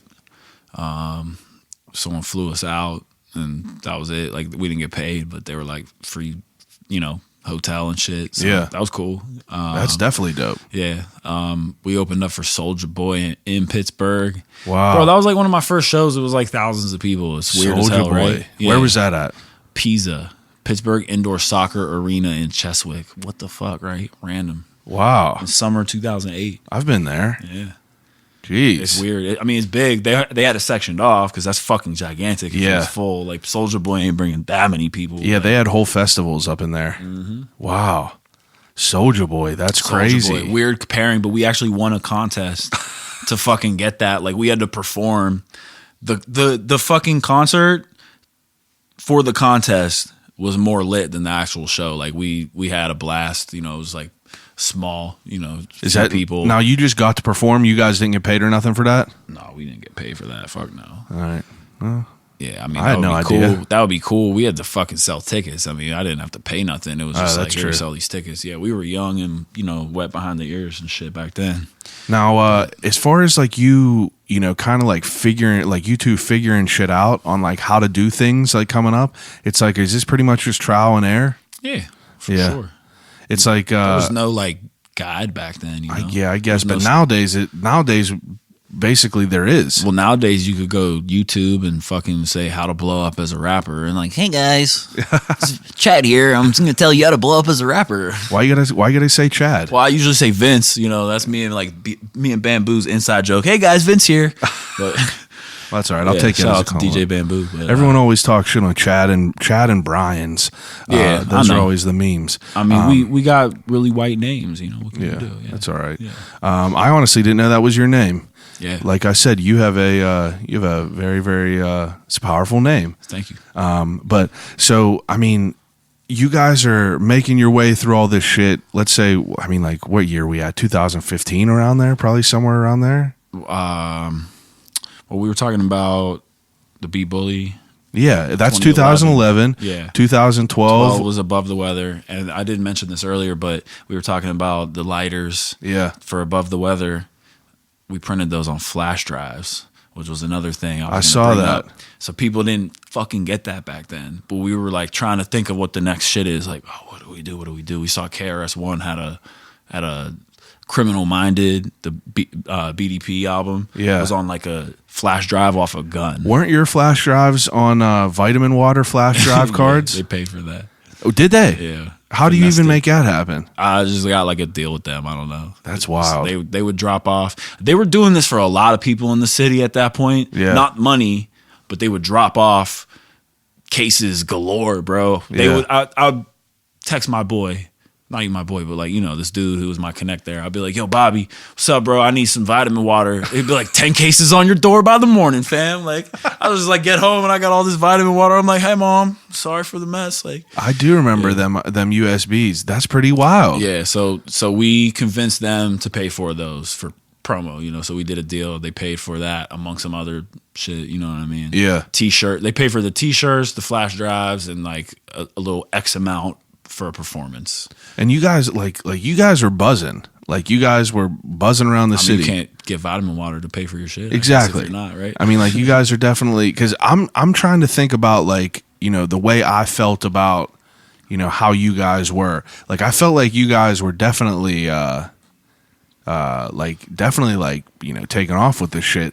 And it was interesting because like I just remember seeing all these shows every single weekend, and it's like, were you guys getting approached at this point by a bunch of different people like, yo, jump on this show, jump on this show? Yeah, I think it was a little bit of both. I think we were trying to just like do everything we could at a certain point because we wanted to just have, I mean, because we had nothing at one point. In 2010 is when Varsity Squad started. Yeah. And, you know, at that point, my boy was blowing up. You know, he had kids and shit, and he had like some other shit that was leading up to that. Yeah. And we were like, yo, like, let's do this thing and let's just like try to get on as many shows as we can, get the exposure. Like, rather than going that route, I wanted to kind of go back home. Does that make sense? Like, well, I'm gonna like work on building my name around like the city and the people here, because motherfuckers didn't know who I was really back then. Yeah. And we just figured, let's do this and do this and do this and all these shows that we can get on, and eventually, you know, then you get to a point where you're like, well, now we don't want to oversaturate, you know what I mean? And now we can get paid for shows, so maybe we don't want to do a show every week, because then people will be like, I'll catch them next week, you know. That's once a good they know point. who you are, you got to think about that. elevate your scheme or whatever. Yeah, your reach of people. For sure, yeah. So, I mean, once you have people coming just to see you, you know, change your business plan. But, yeah, man, that was just the time. We were just trying to come up like any way we could, just get our names out there, just get in any cypher, you know, just do it up. And Above the Weather was... Z Lounge. We were heavy at Z Lounge, too. Above the Weather was... 2012. 2012. Yeah. Yeah, so Above the Weather was 2012, and then you did the New School Boom Bap, 2012. That was New School Boom Bap was first, actually. Oh, was it? Yeah, that was like February, and then I dropped Above the Weather in August from a hospital bed, getting my appendix out. Really? Yeah. That's pretty wild. Motherfuckers thought it was, people thought it was, yo, motherfuckers thought it was a game, son. No, people were like, this is a publicity stunt. A publicity stunt. I feel like you're Above the Weather. I'm like, nah, dude, like it's all good, but take the album, you know. And, you know, I mean, like, it was already set to go live on Dat Piff and all that shit, because that's how you dropped a project back then. There was no streaming services in 2012, right? I don't think there was, at least. Wow. And that's pretty wild. Yeah. Now, how was Above the Weather received for you? I mean, to be seen how this one turns out. I think this hopefully should be received better. I think maybe not, but I think that Above the Weather was, you know, my most well-received album, I'd say. I feel like that I remember listening to that shit because that was right around the time of the lighters and right around the time that I was kind of finding out who the hell you guys were. Definitely. And I remember listening to that thinking like it was a unique sound. You know, like I was... a lot of R&B type of vibes on there. Yeah, because like I remember listening to like as far as like local people, like 58's, Vinny, Fran, B White, and all them, that was more like, fucking like raw, like hip hop type shit. But you guys brought like a different element to it. Sure. It's like, I remember that song. What was the song where you guys had, was it called like OK Go or something, or Go To? It was the one where you had live instruments on there. Do You. Do You, that's Okay Go was a 58 song, though. It was, yeah. Okay Go. That's why I was like, oh, damn, that wasn't my song, bro. No, but, My yeah, bad. no, I'm fucking with you. Do You had the live instruments on it. John Quest on the hook. Yeah. And, yeah, man, I had like a band from CMU. I have like a connection because my grandmother to the music school. Yeah. I guess the guy head of the engineering department. So he's trying to teach people, and he had reached out to me before, like, hey man, like if you ever want to do anything in our studio, I'd love to let the students know, how to do shit, and you just can't swear. Yeah. I was like, fuck that. I'm not coming in, not smoking weed in the studio, and you know what I mean? So I'll be like, yeah, for sure. But he's a super cool dude, by the way. His name's Ricardo. He's the fucking man. You're But the man, eventually I Ricardo. found how I can incorporate that. I'm like, so can you get like instruments involved? And Yeah. like we just basically had them recreate the beat for like the second half of it. So it kind of okay. like starts out, it's a hip hop, just programmed drums and a sample. And I remember a saxophone being in there. yeah, saxophone, upright bass, a piano, drums, and I think a guitar maybe or something. Now, were you conscious of like you wanting to be unique with your sound, or was that just natural? Yeah, I think it was a little of both. I think like I have a more eclectic background than maybe just like someone who was born in Pittsburgh. Because like my grandma's an opera singer, and Yeah. I've lived in other places and all that shit. And then also I think I started with more like raw shit. But like I said, I grew up with like backpack rap too. Yeah. So I kind of had like a rawer but maybe more backpacky style in the beginning. And then all these vibes I was soaking up at Shadow Lounge were more musical. And I think that influenced it a lot. That's know a what I good mean? point. All these different people performing, probably Yeah. all these different sounds are For sure. influencing you as it's going along. For sure. That's pretty wild. There you go. Now, whenever, Above the Weather, and then what was after Above the Weather? You had Counterculture. Counterculture, which was a huge wait, almost as long of a fucking wait between Counterculture as now, believe it or 3 not. years. It was 3 years, but I was very active in those 3 years. Yeah, like In that 3 year gap, I had a ton of singles, like most of them which were leaks. One of, Buck Wild from Digging in the Crates produced a couple of them, had all those videos we were talking about. Yeah. That was all in that period, went to with Static on Shade 45, then the Wiz shit happened. you were up there, Shade 45? Yep, I did How that was once. that? It was awesome. Was it? They showed so much love. Yeah, it was That's cool. I mean, Now, how was did that like happen? 6 years ago at this point. Well, I did a track with Static Selecta, and he was like, hit me up when you're in New York, basically. So we texted him, yo, we're coming to New York. And like we thought he might not hit us back, but Yeah. he's like, word, come through. That's dope. Yeah. That's cool that it went well. That's a cool moment in life. It was fucking, like dream come true shit. And pretty wild. Pretty wild. Doing a track with Sean Price, dream come true shit. Yeah, Sean I have Price. A copy of it. Wasn't on B. vinyl White on frame, there? bro? Yeah, and B. White. I do remember that now. It's a crime that like me. It was and called B. Magic White haven't- Spaceship? Yeah, Magic Spaceship.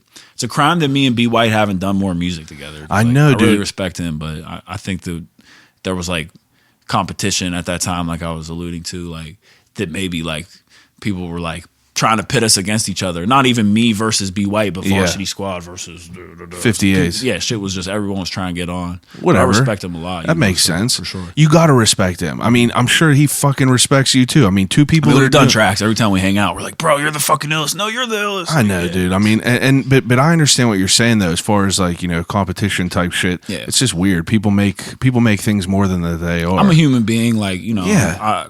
I don't care. Plus, I admit we're all my young. mistakes. 10 years ago, Yeah. 8, 9 years ago. For sure. It's like a whole different mindset. You don't even know who the fuck you are. Right. All right. So, Counterculture. 3 years after that. Yeah. Now, Well, also the Wiz Khalifa shit happened leading up to that. So like when he was bringing me out on shows, that was happening, which led into the Counterculture, doing the song with him. Yeah. Him putting it in the day-to-day videos, old okay. shit. Yeah. So that was like, I mean, despite not having an album for those 3 years, that was like probably all of those things that we just said. Yeah, you're still collectively, busy. I was like probably the, most I've been a rapper, quote unquote. Yeah. Career-wise, Now, whenever, like, in that 3 years, like, as far as, like, you, like, traveling around and, like, getting your name out there a little bit more, it's like, where do you think that a lot of that was, like, coming from? Like, was there still Instagram? Was there Instagram back then? I got Instagram right before Above the Weather 2012. Ah, okay. Yeah. It's weird to think about, like, the social different. media and when they come through, because it wasn't the same. Facebook owned. Like, there was titties all over Instagram back then. Oh, yeah. Yeah, it was cool. I think I do remember that. It was really cool. I remember when Facebook bought it, I was like, no. So how did you guys end up linking up, like you and Wiz? Him just, like, hearing about you through the city? My old manager is this dude, Chad Glick, who... Was that Wiz's first manager? That was Wiz's first manager. He kind of sort of discovered Wiz, brought him to Benji and Rostrum because he grew up with Benji or went to high school with them and Artie and all that. So Chad, Pittsburgh history lesson, was in a group called Strict Flow, which also Chad, E-Dan, Pittsburgh Slim, and this guy Masai who was in Formula 412. I don't know how much of that you've heard of, but none of that shit. I mean, you know who E-Dan is. I know who E-Dan is. You don't know but Pittsburgh Slim?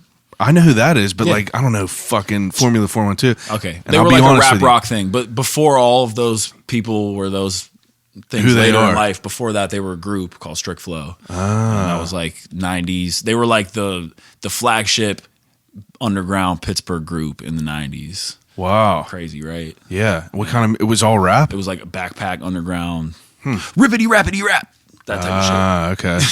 That's pretty wild. Yeah. Huh. I did not know that at all. And I ain't going to lie about it and say that I did either. That's all right. Got to be authentic up in here. Yeah, it's always the authenticity. Authenticity. So, and as you were ramping up to the counterculture shit, Sure. you're performing with Wiz, you're running around doing all this crazy shit. It's like, you're realizing that, like, you know, like, my name's gaining some traction. Like, am I able, like, did you know that with counterculture, like, you were trying to, like, kind of make it a moneymaker? I think at that point, a little bit. I think to be brutally honest, I think I got caught up in trying to, like, monetize shit. Not even monetize it, but, like, I had a manager at the time. Yeah. And, you know, manager ain't working for free. I mean, he really did, but, like, you know, like, obviously we're trying to make a career. Yeah. But I just felt, like, so fed up with music. Like, I'm kind of jumping ahead, but by the time counterculture came out, I was so sick of making music because I just, you know, my goal in mind is like, okay, like, it's not like I want to blow up and sell out. That's never what I ever thought or wanted. That was never my intention. If it ever felt that way for anyone, that sucks, but that's not where my head was at. But you think, hey, like, I want to make money doing what I love. So, like, Absolutely. what can I do to be myself and feel good about that, but also try to make a career out of this? And I just, one by one, things kept going away, all the reasons why I started. You know, so, I got to do this, social media, get my posts all lined up, like, Yeah. and it became something that was like a job that I wasn't getting paid for, really. And I could have done things to monetize it, but like I said, like, I'm not a sellout. Like, I don't do this for the money, really. Yeah. And I just think I didn't really see things through all the way with how I could have made, you know, certain things I could have done differently. Yeah. But I just wasn't happy anymore. I was not living right. I was not eating right. I was depressed. You know, I was putting everything into music, bro. Like, it was, like, not healthy. And really, more of those reasons, like, my personal reasons, is why I wanted to stop making music. I was nearing 30. I'm 31 now. Yeah. And I was like, dog, I'm broke. I've spent 10 years putting every dollar and cent I have. All your free time. Breaking apartment leases because I can't fucking pay my rent. All my fucking time. Yeah. Quitting jobs because I have a show and they won't let me off. Yeah. 10 years of that's exhausting. And, you know, that someone will tell you, hey, that's what it takes. But cool. I don't want that lifestyle. You know what I mean? If I'm going to do this shit, it's got to be on my own terms. And I like that, though. yeah, bro. Like, you know, I'm not trying to be like a little bitch out here. Like, that's just, like, to be frank, that's exactly what it was. And I felt like I was a little bitch. Like, I didn't have money. I was walking around like a bum, wearing the same clothes all the time. Free clothes from everybody. God bless Daily Bread, Timebomb, Blasphome, giving me shirts. But other than that, I didn't buy clothes or sneakers or anything. Like I was into sneakers when I was in high school. And then, like I only had dirty Vans on all my whole music career because I put every dollar into this shit, you know? See, I feel like people like respect that though, as far as like hearing that. You know what I mean? I think people respect it more than they respect, oh, you actually put your all into it while you're putting your all into it. I think people respect the fact, ironically, that I don't give a fuck now. Yeah. You know what I mean? I'm like, well, I don't care about a rap career. I'd rather have a career like Sean Price where people, if they like it, they like it. But if it doesn't reach a mass appeal, cool. Like I don't need you. But what do you expect when I you're... don't need any. I don't need you to listen if this isn't if this isn't your thing. That's cool. That's how I feel about this. Like if this isn't for you, don't fucking listen to it. Yeah. I don't need you to listen to it because there's people that want to listen to it that will. Right. And I mean, I'll just pay attention to that. And but if I it's mean, only 3 people, God bless, it's more than that. But you know what I mean. If it's only 3 people, cool. Like it don't matter to me. Yeah, it's them 3 people that want it actually. But like it's interesting because I mean, back then, if you think of where you were 5 years ago, it's not the same as where you are now. Oh, hell no. It's like being young, like I fell with crazy shit, poured money into like clothing brands and like, I just talked to the dude from Steel City clothing. Okay. Steel City brand. And I was talking to him about like failing with something. And like you got to fail, but like, when we're young, it's just like in that moment, that is everything we want in that moment. That's everything. That's our heart and soul that we're pouring into what we're creating. But like, you're young, you don't know. It's like you have a different mindset. And I feel like that people can't really like fault you for that type of like mindset because like we're all young. We all made stupid decisions. But like those are the things that you have to go through to be able to become who you want to be, become who you are right now. Absolutely. And I've been appreciating that. Yeah. Exactly. I've been appreciating that so much more as I talk to all these people. Your episode 95, I talked to 95 people about their life and how they got from that point to where they are now and all the bullshit along the way. And along the way, everyone has these fucked up stories. Everyone got bullshit that they don't like, their friends that like fall apart, shit like that. But I mean, in time builds, time is growth. And everything you're saying is the concept behind the album. I don't think it's coincidental that you're saying it all like this, but that was all. Good Things Take Time is the album title. That's a good point, I guess. And it's supposed to acknowledge all of those things, the bullshit you go along the way, and also wanting to come back full circle and kind of bring it home, but also take all of the wisdom and things I've learned along the way and also songwriting ability, but bring it back to where it was. Like people have said, okay, this feels like Ill Spoken or Varsity Squad or The Beat Bully or Above the Weather or Counterculture, but it's like updated. And like, that's kind of what I was going for. Like I wanted to bring it full circle and implement the changes that have been in your life and now. Just let the people know, like what I've been up to. I know it's been a long time. Now, could I can cut this out if you don't want me to, but leave it on. You stopped making music, 2015 was your last project, Counterculture, and like you had that song with Wiz. For sure. You had songs with like all these other people on there. Now, that did well. I remember 20 million plays. Yeah. I remember when that came out, it was just like, it was banging. And then like from there to here, it's been 4 years. In that last 4 years, what's been going on? Well, I started a landscaping company, long story short, and that's what I've been up to. Really? But yes. That's hustling them grass clippings. Hustling that lawn service. Cutting a G, making a G. Yeah, from grass business to the grass business. Holler at your boy. But yeah, man, it was cool. I really just fell into it. Yeah. I was working at a bed and breakfast for I don't want to say his name because it didn't it wasn't a good look. That's all right. Don't say the way I'm about to say it. It's gonna sound like it's not Leave a good it look, out. but it's all love. It's all love. You don't have to cut anything. It's all good. But yeah, they just all of a sudden were like, "Sorry, we don't have work for you anymore." And at the time, I had an apartment in Shadyside. I'm like, "How the fuck am I gonna pay rent if you just no job anymore?"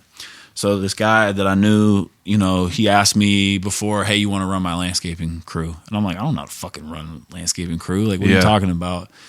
Whatever. I called him up. "Hey, you still got that job?" And he's like, I filled the position, but you can run my grass crew. Yeah. And then you can fill in for him on landscaping crew jobs, like as a foreman or whatever. and he was a small company, but he, you know, kind of just like mentored me a little bit. He's a wild dude. I love the guy. You know, my old boss, but he, you know, just kind of threw us out there. We kind of didn't really know what the fuck we were doing, bro. I'm sitting there Googling how to do shit. You know, he's unavailable. I love the dude, you know. He's unavailable? He's unavailable. He's like, I'm a Coriopolis right now. I'm running around. I'm like, all right, bro. But, yeah, you know, I just kind of like figured it out. And then I did that for a couple years, still doing music. And that was kind of when I was getting sick of it, because I was like, dog, like, this is like, you know, like I was saying earlier, music is such a variable. Like, you can't really, you know, like I said, it's not about the money at the end of the day. Yeah. But at the real end of the day, the bills are due. Yeah, absolutely. So, like, you got to make a living. And, you know, why am I putting all my energy into this thing that I used to love but kind of don't anymore? Yeah. Because, like I said, all those things, you know, one by one, all the reasons I started and fell in love with it are gone. Yeah. And now this is something like you show up, you do the damn work, and then you get paid for that work. And there's no debating it. It's not like make a song, spend hundreds of dollars on one song. Maybe that song comes out. If it does, maybe people like it. Maybe. If they like it, maybe you can like turn that into something. Now, and do that over and over again for the rest of your life. Like, so that's crazy. Is this like 2015, 2016? 2015 and 16, I worked for him. 2016, okay. I quit and started my own company. I had a fucking Corolla. I still have it. Ain't nothing wrong and with I that. had a fucking, oh yeah, no, there's nothing wrong with a Corolla. I got a 92 Buick. Bro, that's not the point. I had a Corolla and no truck, and I started a landscaping company with a Corolla and no truck. Your boy had a mower hanging out the back with a bungee. Yeah, you got to hustle with it. There. Yeah, man. So, like, you know, that car sucks now because of that, but it brought me to a point where I could save up for a truck and have employees and uniforms and all that shit. So now, while you're working in this landscape business, like 2015, 2016, while you're working under this dude, is music going on? Are you writing at this time, or is this kind of like, you know, it's on the back burner? It was on the back burner, like, comparatively. Yeah. But I never stopped writing. Yeah. I think, like, one thing I definitely, not to, like, you know, critique myself, but I feel like one thing that at least I know about my album is it sounds like I've still improved. I feel 100%. for sure. And I think it surprised people. Like, damn, it sounds like this dude didn't even take time off. I swear to God, dude. Kinda, I didn't, because I always was creative. I made beats to kind of fill my creative juices because I didn't record anything for 3 years, bro. Yeah, 3 and a half actually, and listening to that, I wrote every day. Whenever you gave me it, when did you send it? Sunday, yesterday. Like, listening to that, like, I don't know how it's gonna be. I mean, it's been a grip of time for sure. And it could easily be weak. It could be. I wouldn't weak. Do that to the people. I wouldn't even fucking release the album if it was weak. The only reason I did and tried to like give it a proper rollout is because, you know, I just did it, like I said earlier, just for fun in the beginning. Dude, it's and dope. Then it just turned into like, oh, this is something though. Yeah, it's so dope. So like, I mean, some of the lyrics and the like. So now I want to kind of get into the album a little bit. Now the lyrics are these lyrics that are just as of recent, or are these lyrics over the last 5 years? A little of both. A little of both? Yeah, there's a lot of there's shit I'm talking about like 15 years ago. Yeah, you said the beat bully in one of the lyrics whenever you open up in one of the songs. Yeah, and that's like, just my alias kind of. I know that like touches on shit though, but it's almost like it's dope to hear that. I'm bringing the same energy with the beat bully, you know, kind of tied in that shit, because I'm like, okay, like I want people to know this is going to be lyrical and this is going to be what you remember from this if you know my music. See, from my point of view, as I was listening, I felt like that all the tracks had confidence in it. It didn't sound like that you were just like, you know, kind of like, nothing sounded like unsure whether that makes sense or not, but like it sounded like, you know, like old songs, you know, some people like try to come in real heavy, like almost like proving a point. Yeah. And I got nothing to prove. Yeah, but that's how I feel. That's how I feel. You know what I mean? And like whenever I listen to this, it almost like makes me think of like someone who like, you know, has exactly an idea of what they want, and it's like they're confident in their craft and their skills, and I feel like that exudes through the music. That's dope. It's dope to hear that. Yeah, dude. I'm honestly like trying to look at it from like a different perspective, because like what I do, I mean, obviously we're just having a conversation, but like I want to like dissect things in a certain manner. I'm trying to get better at this as well. So basically, what you saying that is awesome, because I didn't even try on this album. Yeah. Like this fucking album like fell together. Yeah. You know what I mean? Like I literally recorded it in my house. You know, I've always made, I make beats, and I started out recording myself, and obviously got better along the way. I don't engineer my shit. I don't mix it, but like I can get it crispy enough with recording into to do what you needed to do. For sure. So, I did the album basically in my house. And where are these on my beats free from?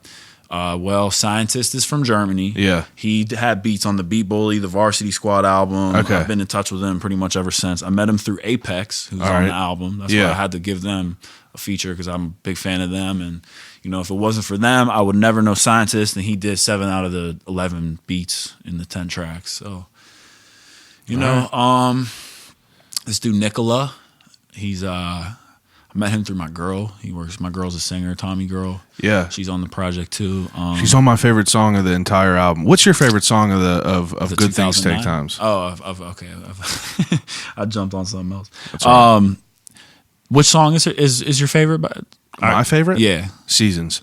Okay. 100%. Fire. And I love that you love that one. I think it's I'm a sucker for, female voices. I think that it's I like that it's almost like, she got a beautiful voice. I'm not just saying that because she's my girl. Fuck no, dude. It's a dope ass voice. I saw her on that Hardo track, and that's where I first started seeing her from. Right. And then I heard that she was on these tracks. And then once I saw that track list, I listened and I just like let it run all the way through. But like I love Seasons because like, it's almost like, the whole track is just like, shit happened. I'm back. I'm doing this, and like you can't like.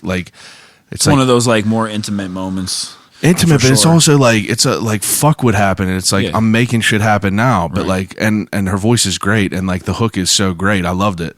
So our relationship began with music. I knew her 5 years. We met 5 years ago. We did a song. Me, her, and Bill Waves. Okay, did a song 5 years ago. I met her through him. They met on some music shit, and like she's so fire, man. Like with the music, Tommy Girl Music on Instagram, and I think that on Twitter too. I'm sorry, baby, but the song that she did, this track 9, that was before we were in a relationship. You know what I mean? So that like happened during this album.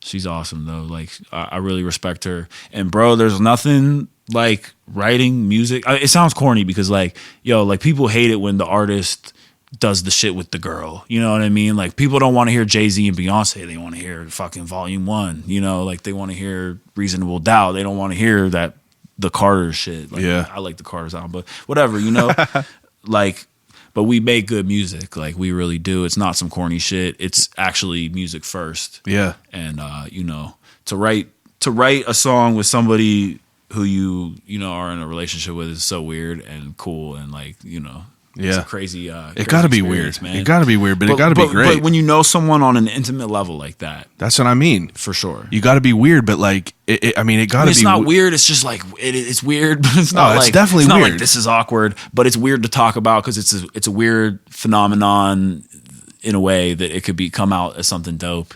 Yeah, I mean, for sure. I've had my wife on here like 3 times, and it's weird whenever I talk to her because it's just like worlds are colliding. Yeah, it's weird because like I mean we're with each other forever, all day, every day, and it's like in work mode. Yeah, we're talking on here like let me ask you about these questions, and it's like it's weird a little bit, but I get what you're talking about. She's a ride or die dude. Like she understands because she does music too. You know? So like she have the same mindset. She helped me make this album. She helped dope with the marketing and you were in her songs. What was that video called?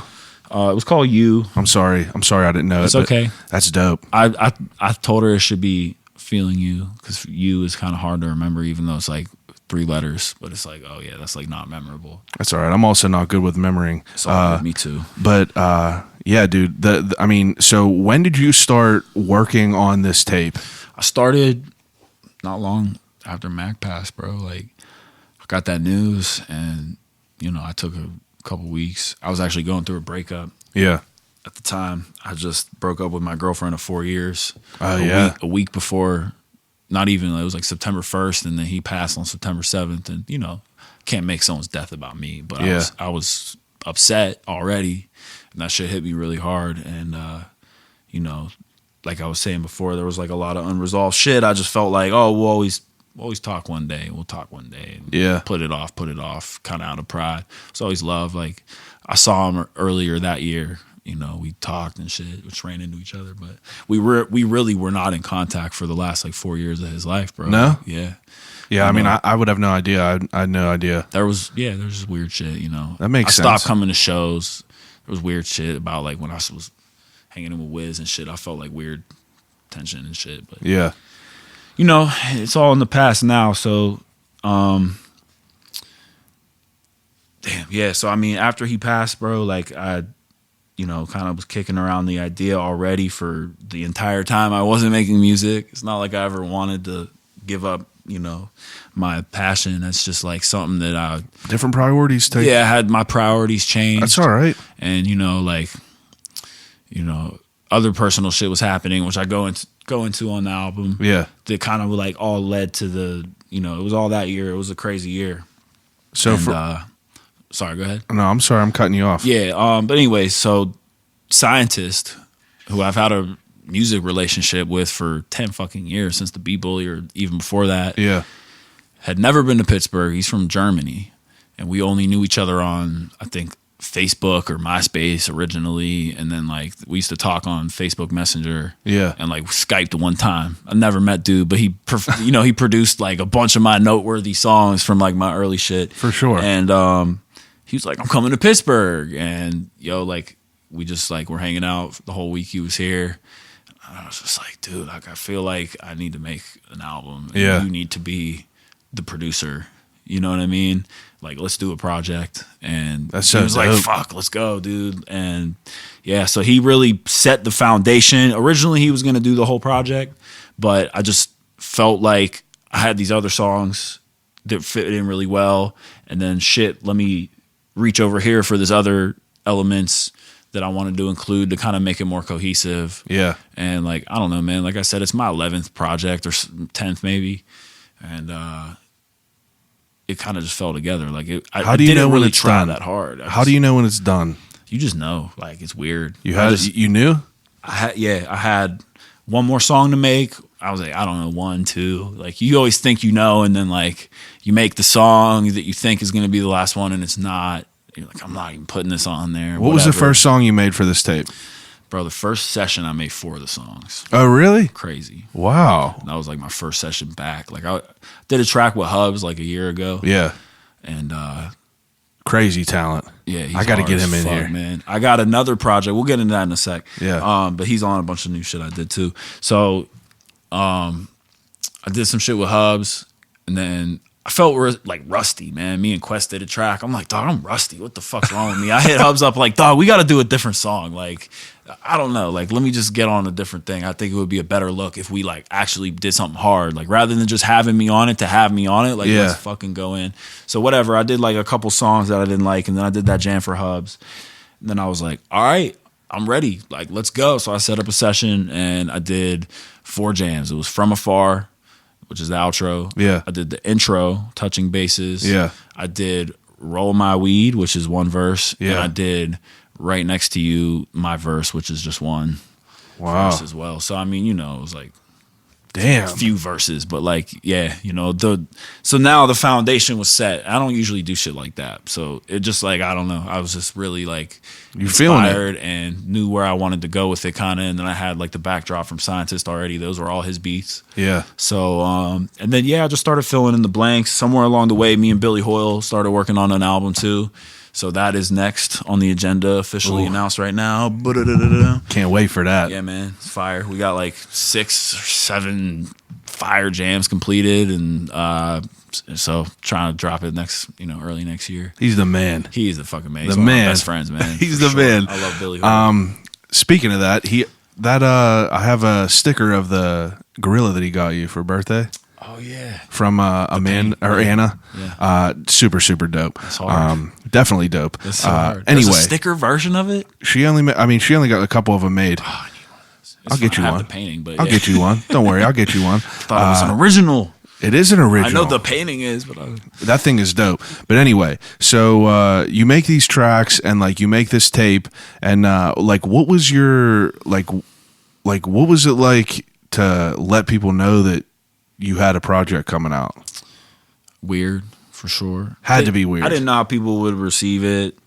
You don't want to be the washed up dude, you know, like yeah. So I was like, well, the main reason I asked that is like Pittsburgh kind of has like there's a wave coming up that's been happening for the last few years. Absolutely. Of all these people. And you know what? It's very different than what we were doing. It's so much different. So much different. So much different. And that's not a bad thing at all. No, but it's just different. It's something that was needed because like shit was stale. Shit was really fucking popping in like 2010 through 2012. Yeah. There was a lot of excitement, like who might be next? People are looking at Pittsburgh nationally, and then like they kind of weren't anymore. And then it was 2016, right? And then till now popping up.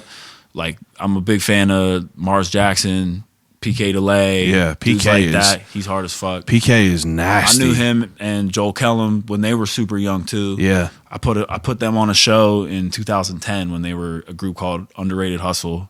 Really? Yes. Me, Man. Mac, John Quest, Apex, and Underrated Hustle on a show. How funny is that? PK is, I mean, he's one of my favorites in the city right now. Yeah, 100%. It's crazy. And he drops a jam every fucking day. Every day. I think he's impressive. on like 310 or 312 or something like that. But the dude got crazy hustle. But that's like exactly my point. It's like you got all these people out here that are just these young, hungry dudes that are out there killing it. It's like, do they just like allow you to come back in with respect?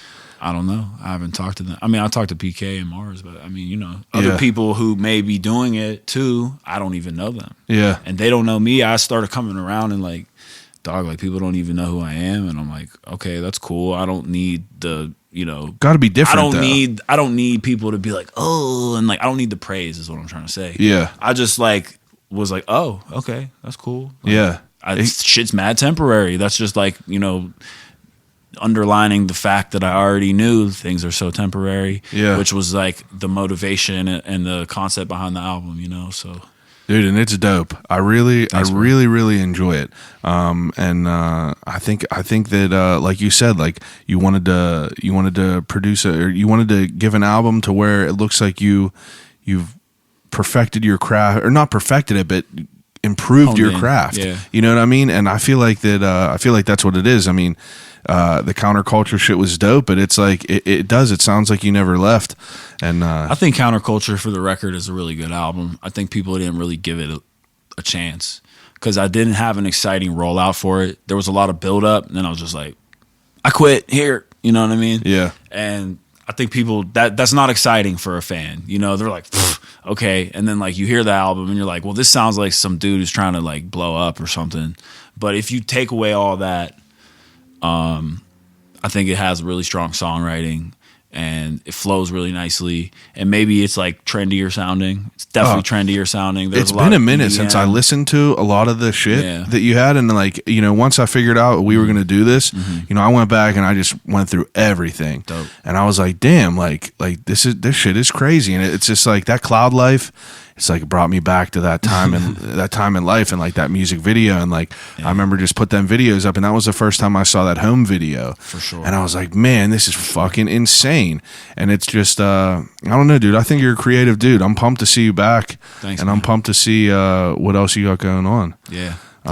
We got the Billy Hoyle project for sure. Yeah, I can't wait for it. Yeah. Anything that dude does, I can't wait for. I want nothing more than to just see him succeed. I love him. Yeah, man. He was my first big interview on here. That fucker's interview, it went nuts. Just because, like, you know, I worked at that thread store, he worked at Timebomb, sure. and it's like they're not comparable at all. But like, you know, I was like, you know, meeting in the minds, the Billy Hoyle of that thread store. So like, I kind of had an idea. But for him to come up in that hip hop era in the hip hop mecca of the city and see you guys come up and all Be White and all them come up. Definitely. It's powerful shit, dude. It really is. And I met him during that whole time too. Before he even worked at Timebomb, he actually filmed. Like I did. You remember the Antux ciphers?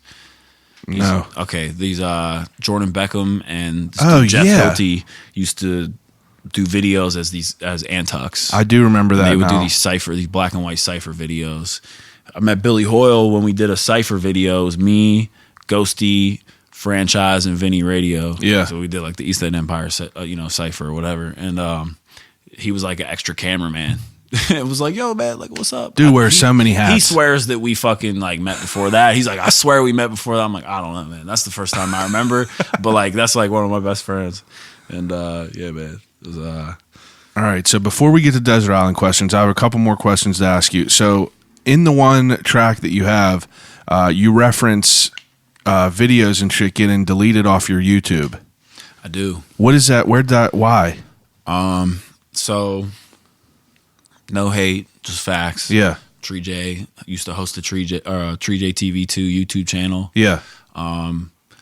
We had, by we I mean like me, the Come Up, Be White, and the 58s. Yeah, everyone's shit was on there. Yeah, Chew Jackson, Bill, like we all had, and a lot of other people too. Yeah. It all started out as people who were all friends with Tree and Mac and shit. Yeah. And then expanded. Like people definitely paid money to have their video on that channel. Oh yeah, yeah.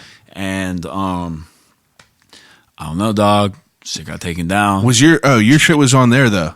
All my videos were on there. Oh, okay. So they're back online. Yeah, But if you yeah. notice, they have like 500 or less views each. Yeah. Instead of many thousands because they were taken down. Yeah, I was The original curious about that. The original uploads were on Tree J TV too. So when? And like I said, it's no hate. No. But it's all facts that There's- somebody took them down, and it wasn't a conspiracy. Yeah. It was Tree J. Yeah. You know, like he just took them down.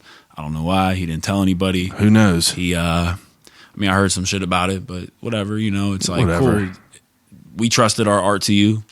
I was skeptical in the first place. Like, well, why am I going to put my art somewhere else? So Yeah. I held on to all my files always. And as soon as I saw that shit was gone, Uploaded back up. I'm uploading them to Beedie Land. So Now- fuck it. Whenever I seen, like, when did Home come out? I think that was like the song came out on Above the Weather, and then the video came out, I think, early 2013. Okay, that's what I thought because it says that it was dropped like months, Yeah, a like couple months. yeah, a few months ago, and I'm like, that's why once I started doing the research, I was curious what happened with all that. Yeah, but there you go. Probably heard it on the album. Yeah, I say it, yeah, because it's weird, like to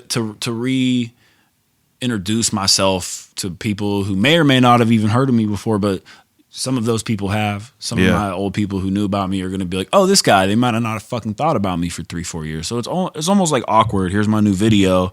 Then they want to go down memory lane. And they're like, where the fuck is this dude's whole catalog at? Like my entire resume was wiped clean. Like millions and millions of views collectively between all of us, but millions just for me. Like, so like, it's like, okay, cool. Now it looks like I'm starting from scratch. So rather than be pissed about that, I figure I'm just going to embrace it. I'm just going to be like, I'm starting over anyway. Clean slate. Yeah, and now I'll put this shit on my channel and maybe it'll get less views because I don't necessarily have the reach that It's authentic, most Dope though. did. But yeah, exactly. Authentic. I hope people find them and rewatch them. I'm going to be promoting this shit all day. Yeah. All right, so I'm excited about this. This is an ending segment I do with all my guests. I'm not going to be like Noah and talk for an hour and a half after the God. Yo, I love Noah, also one of my best friends. But I always He was the him. most difficult person to interview. I believe it. Because he would be like this and he would be talking and you'd be like, microphone. Yeah. Lighting blunts. Yo, but he he was talking about the first fucking story. No, I love you, bro. He was talking about the first story at the end by hour 3. Yeah, he was like, so where was I? Okay. Yeah. He's going to tease me so hard because now I just teased him on the podcast. I love you, bro. That's all right. He come at me today. Yeah, I know. It's all all right. love. We bust we're wise guys. We bust each other's balls. You got so, to. yeah, That's how you know for sure. that's how you know people are real. Yeah, exactly. If everyone's just too nice, there's some fake shit about 100%, them. 100%. All right, so ending segment I do with all my guests. It's called Desert Island Questions.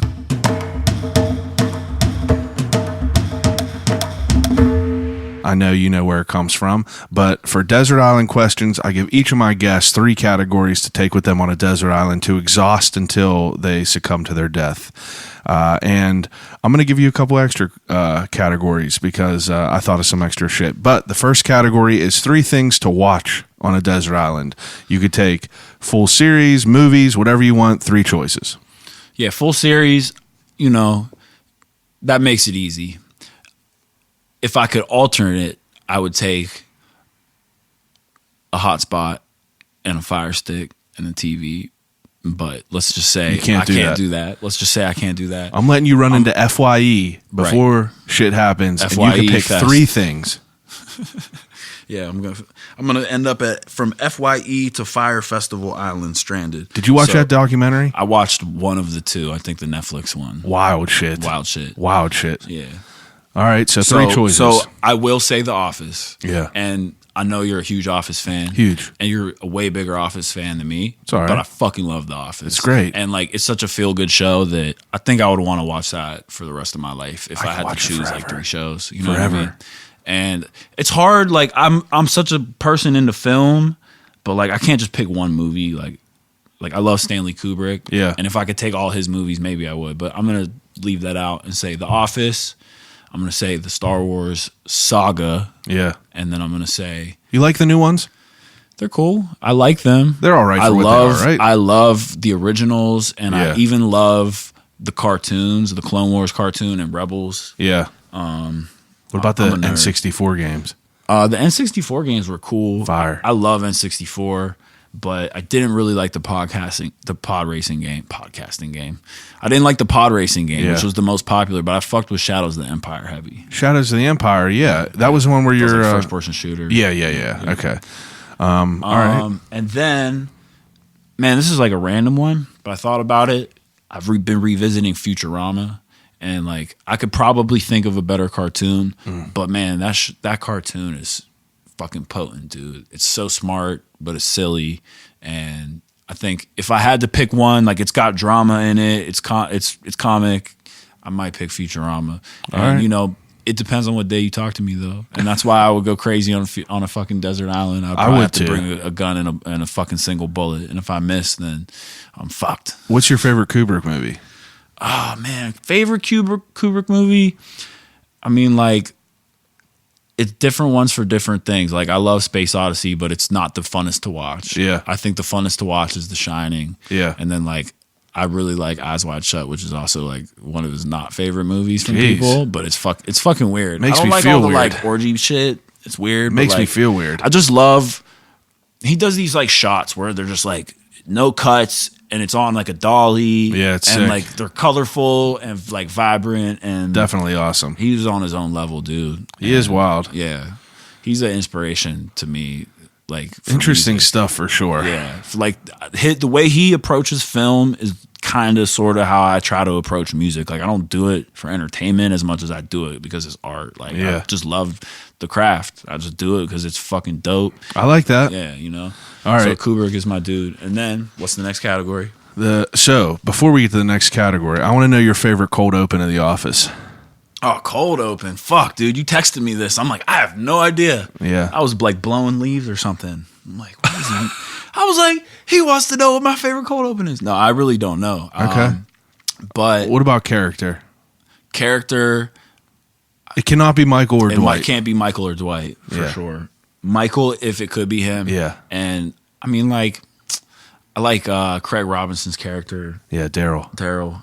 Is fucking hilarious. He is hilarious. I like Gabe sometimes. Like, I hated Gabe the first time I saw Gabe for So the whole first funny, season. though. But it's because he's so good at playing the role of who you hate. You know what I found the other day? I saw in a meme that during the Halloween episode, one of them, they had to sew 2 skeleton costumes together because he was so tall. Oh my god! If you look at it, you could see like the Yeah. the where the V comes down. You could see 2 of them sewn together. That's so I also loved him as Lady Gaga. That was Yeah. fucking hilarious too. But shit, he dressed all right, that's fair. and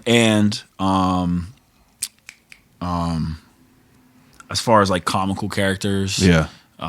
Creed and Meredith. yeah, I know you love Meredith. Dude, which hilarious. She's great. I don't know. She's not my favorite, but Creed is hilarious for sure. They're like great comic relief. Like she's not my favorite character if I had to pick one, but Oh, I love her. She's so fucking funny. dog, not a single person on that show is bad. Yeah, really That's not. why like it's so dry. It's like the driest, most almost subtle humor at times, but like that's why it's so good, man. It is great. Stands the test of time. All right, do you read it all? Man, it's been a while, but I used to read a lot when I was young, growing up. You got enough to pick 3 books to take on a desert island? If not, I'll let you take 3 video games. I'll take 3 video games. Go ahead.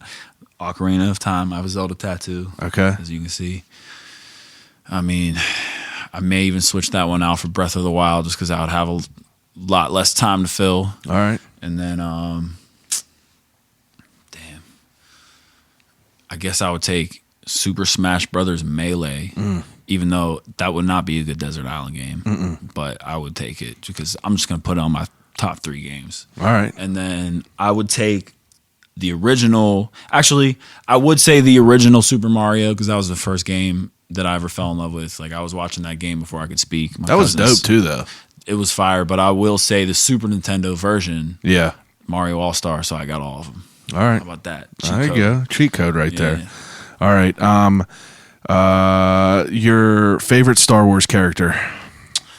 Oh, all right. Like definitely the arc of Anakin Darth. But Yeah. if we're gonna say we can't say that, you know, like Luke and Darth are just the most iconic. I love all the droids. I love all of the like lovable characters like the Yeah. Porgs and the Ewoks. I know it's so tacky, but I just That's love, all right, I love though. that it's part of the element of Star Wars. Yeah, you know? it's cool how in depth they is. get. Yeah. You know, I didn't know the whole Moma Nadon was like from Star Wars, Yep. and then learning on here. He's chilling in like the cantina. Or Yeah, something. he's like a hammerhead shark. Yep. Super dope though. And then also, it depends on the era. So like prequel trilogy, Yeah. I really like Obi-Wan. Okay. Like Ewan McGregor. So I'm super Yeah. hyped for the Kenobi show that's coming out on Disney Plus. Yeah. Because Ewan McGregor is going to reprise that role. What's Mandalorian? Mandalorian's, I think, coming first, but then they're doing one called Kenobi. Kenobi. Okay. And it's going to be 6-hour-long episodes, and it's going to be, you know, Ewan McGregor Crazy. playing Obi-Wan in between the 2 trilogies. Oh, really? Yes. I didn't even know about that. Fuck, dude. I've only watched one of the new. Such a good time to be I've like only a watched the nerd, new Star Wars. I mean, like I've watched all the old ones, but I've only watched the first of the newest movies. And then Force Awakens, yeah. I just never kept up with You know it. what, man? The Force Awakens wasn't that good, and Last Jedi wasn't that good either. Oh, I didn't think they were bad. I never weren't- kept up They with weren't it. like bad movies, but they just lacked like they were like just kind of forced. Like, You know what or it was for something. me? My fucking cousin got us tickets, but they were in 3D and they were to the right side of the screen. yeah. And I just got sick. I felt fucking sick and it ruined it for me. And I just never went back and watched I another one. revisited those, and they're really not the best Star Wars movies. I think the prequels are fucking better, which is crazy. But Yeah. Solo and Rogue One, I really fucking love both of those movies. Even though I hated the idea that they were going to reprise Harrison Ford's role while he's still alive. Like, that doesn't make sense. Yeah. The dude killed it. I don't know. It's Yeah, a he good movie, did. man. It's He did. entertainment. I really like Adam Driver. Adam Driver's the shit. I as do like fucking him. Kylo Ren, I dude. just like him in all movies. You Yeah. ever see what's the fucking movie with Channing Tatum? They like rob a NASCAR. Never heard of it. Dude, it's called fuck. I don't know. Pull the phone out. Yeah, I don't know. I'll figure it out. I'll tell you at some point. All right, third category is now this is gonna be an interesting one. 3 things to listen to. You got to pick 3 CDs. No more, no less. Don't be giving me no greatest hits either. Speaking of, I'd pick Thriller. Okay, I like that. That's I mean, good. that's just like such a feel good album to me. Man, Whatever so people many say about bangers Michael, on there. like I don't know. You know, he's a crazy dude. Who gives a fuck? Who knows? Who knows, bro? That's a great album. Yeah. That shit stands the test of time, and I love it. I have a lot of just like good memories with that album. I would pick. See, like I'm gonna go to hip hop last. I would pick probably Animals by Pink Floyd. All right. Kind of a left field one. Yeah, I did not expect that. Yeah, I love Pink Floyd. They're like one of my. I mean, I wish you were here tattooed on my arm too. Oh, there you go. There you go. And then see, I'm a hip hop head. It's hard to pick one album, but if you really like off the cuff, I'm gonna say Sound Bombing Volume 2, just because I probably wouldn't really pick that one, but I love that album and it meant a lot growing up to me. All right. And it's a variety of styles and artists. Sound Bombing Volume 2, All right. Rockets compilation. Okay, so you get to pick 3 of your tracks. 3 of your favorite. Only 3. My personal favorite, or who are we talking like? No, I'm talking about if Because I don't want to listen to my old music. I'm talking That's how I about feel. if you. Is this like leaving my legacy though? Like if I die and or go to a stranded island, I these like are that. my only 3 songs left like for that. the world to hear. Yeah, I 'Cause like that's that. a different answer than my 3 favorite songs, which changes every day or every album that I make. Let's go your legacy. All 3 right, legacy 3. I would definitely say, well, I mean, you got to put probably Make a Wish, the song I did with Wiz. Yeah. Just because that was just, a big moment for my shit. And like people, I mean, this shit has like 20 million views. Yeah. Plays, streams, whatever. Not even including streaming apps. So that, and then fuck, dude. I wish you prepared me for this question. This is why I didn't I'm gonna tell say you. Old Soul on Above the Weather is the first song. Yeah, that's a good one. And then just because it's on the new album, I'll say From Afar. All right. Which is the new single. Video out now. Is that your favorite track from the new album?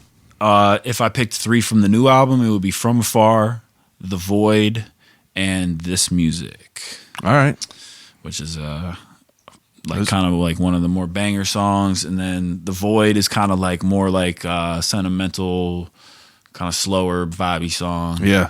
And all right. yeah, man. That's good. But I have a different way of like hearing it probably than the average person. Like someone might like the more boom bap shit, so they're gonna pick those songs. But like the songs mean something to me. So like that's basically what I was getting at. The 3 things that mean the most to you. Yeah. All right. All right. So the second to last question that I ask everyone is a death row meal. So you could have whatever you want to eat from wherever you want, as much as you want. Man, my mom makes this pasta. I would eat her pasta. Fire. I know how to make it now. There's no recipe, but it's like real tomatoes chopped up and pureed, mixed with water in the sauce. It is not like tomato sauce looking shit. It's like some like crazy looking Italian looking shit. And it's got fresh mozzarella and fresh basil mixed up in there with little rotini or fusilli, noodles. Okay. And Parmesan cheese. All right.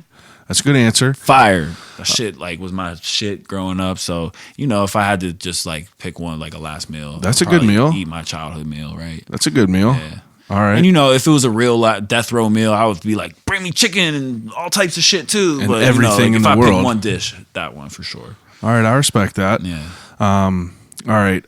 So the last question that I ask everyone is if you could have a conversation with anyone alive or dead, who would it be and why? Leonardo da Vinci. Leonardo da Vinci? Yes. Jeez. Why? He's a fucking interesting guy. Like he was an inventor, Yeah. a Renaissance painter, Yeah. a fucking dude lived underground the fucking Vatican for Yeah. several years, dissecting bodies and drawing their anatomy, possibly discovered the pineal gland. Wild What a animal. fucking wild dude. Wild I would animal. love to speak with that. That's a really good answer. Yeah, man. That's never been an answer on here, but And I that's didn't a even great have to one. think about it. I know, that was quick. That came out of nowhere. Yeah, man. That's how you usually know those are the answers that people really mean, is the ones that are just, they pop out. For sure. All right, dude. I really appreciate you coming over You're the and man, talking bro. to me about 100%. this. I'm so glad we did it. Over a year in the making. I hope it held. I hope Good it holds things it. I hope take you had a time. good experience of it all. Fuck yeah, bro. Man. Take some time, promote everything you got going on. For sure. I have a new album. It's called Good Things Take Time, for obvious reasons. The first single is called From Afar. There's a video out now. Yeah, man. Like we got a new album. Me and Billy Hoyle. Not going to give you the title yet, but that's going to come next year at some point. And I just I'm not going to take another 4-year break anytime soon. I don't think so. I appreciate all the love from all the people. Like it made me feel really, really crazy because I didn't know how, you know, the response was going to be, but it's been, you know, just overwhelming the pouring of like, you know, just love and support. So shout out to everybody listening to the music, and let's keep going. Beedie Land on YouTube. Beedie Land on YouTube, Beedie. youtube.com/Beedie Land. Beedie412 on Twitter, Facebook, and Instagram. Yeah. And then just Beedie on SoundCloud. That's BEEDIE. I'm sure you see it on your motherfucking podcast app, though. 100%. Yeah. Thanks again for everyone listening as usual. I'll call you right back across the board. Check the website. I got new shit coming out as usual. And we got fire episodes dropping until the end of time. So thanks for listening. I'll call you right back.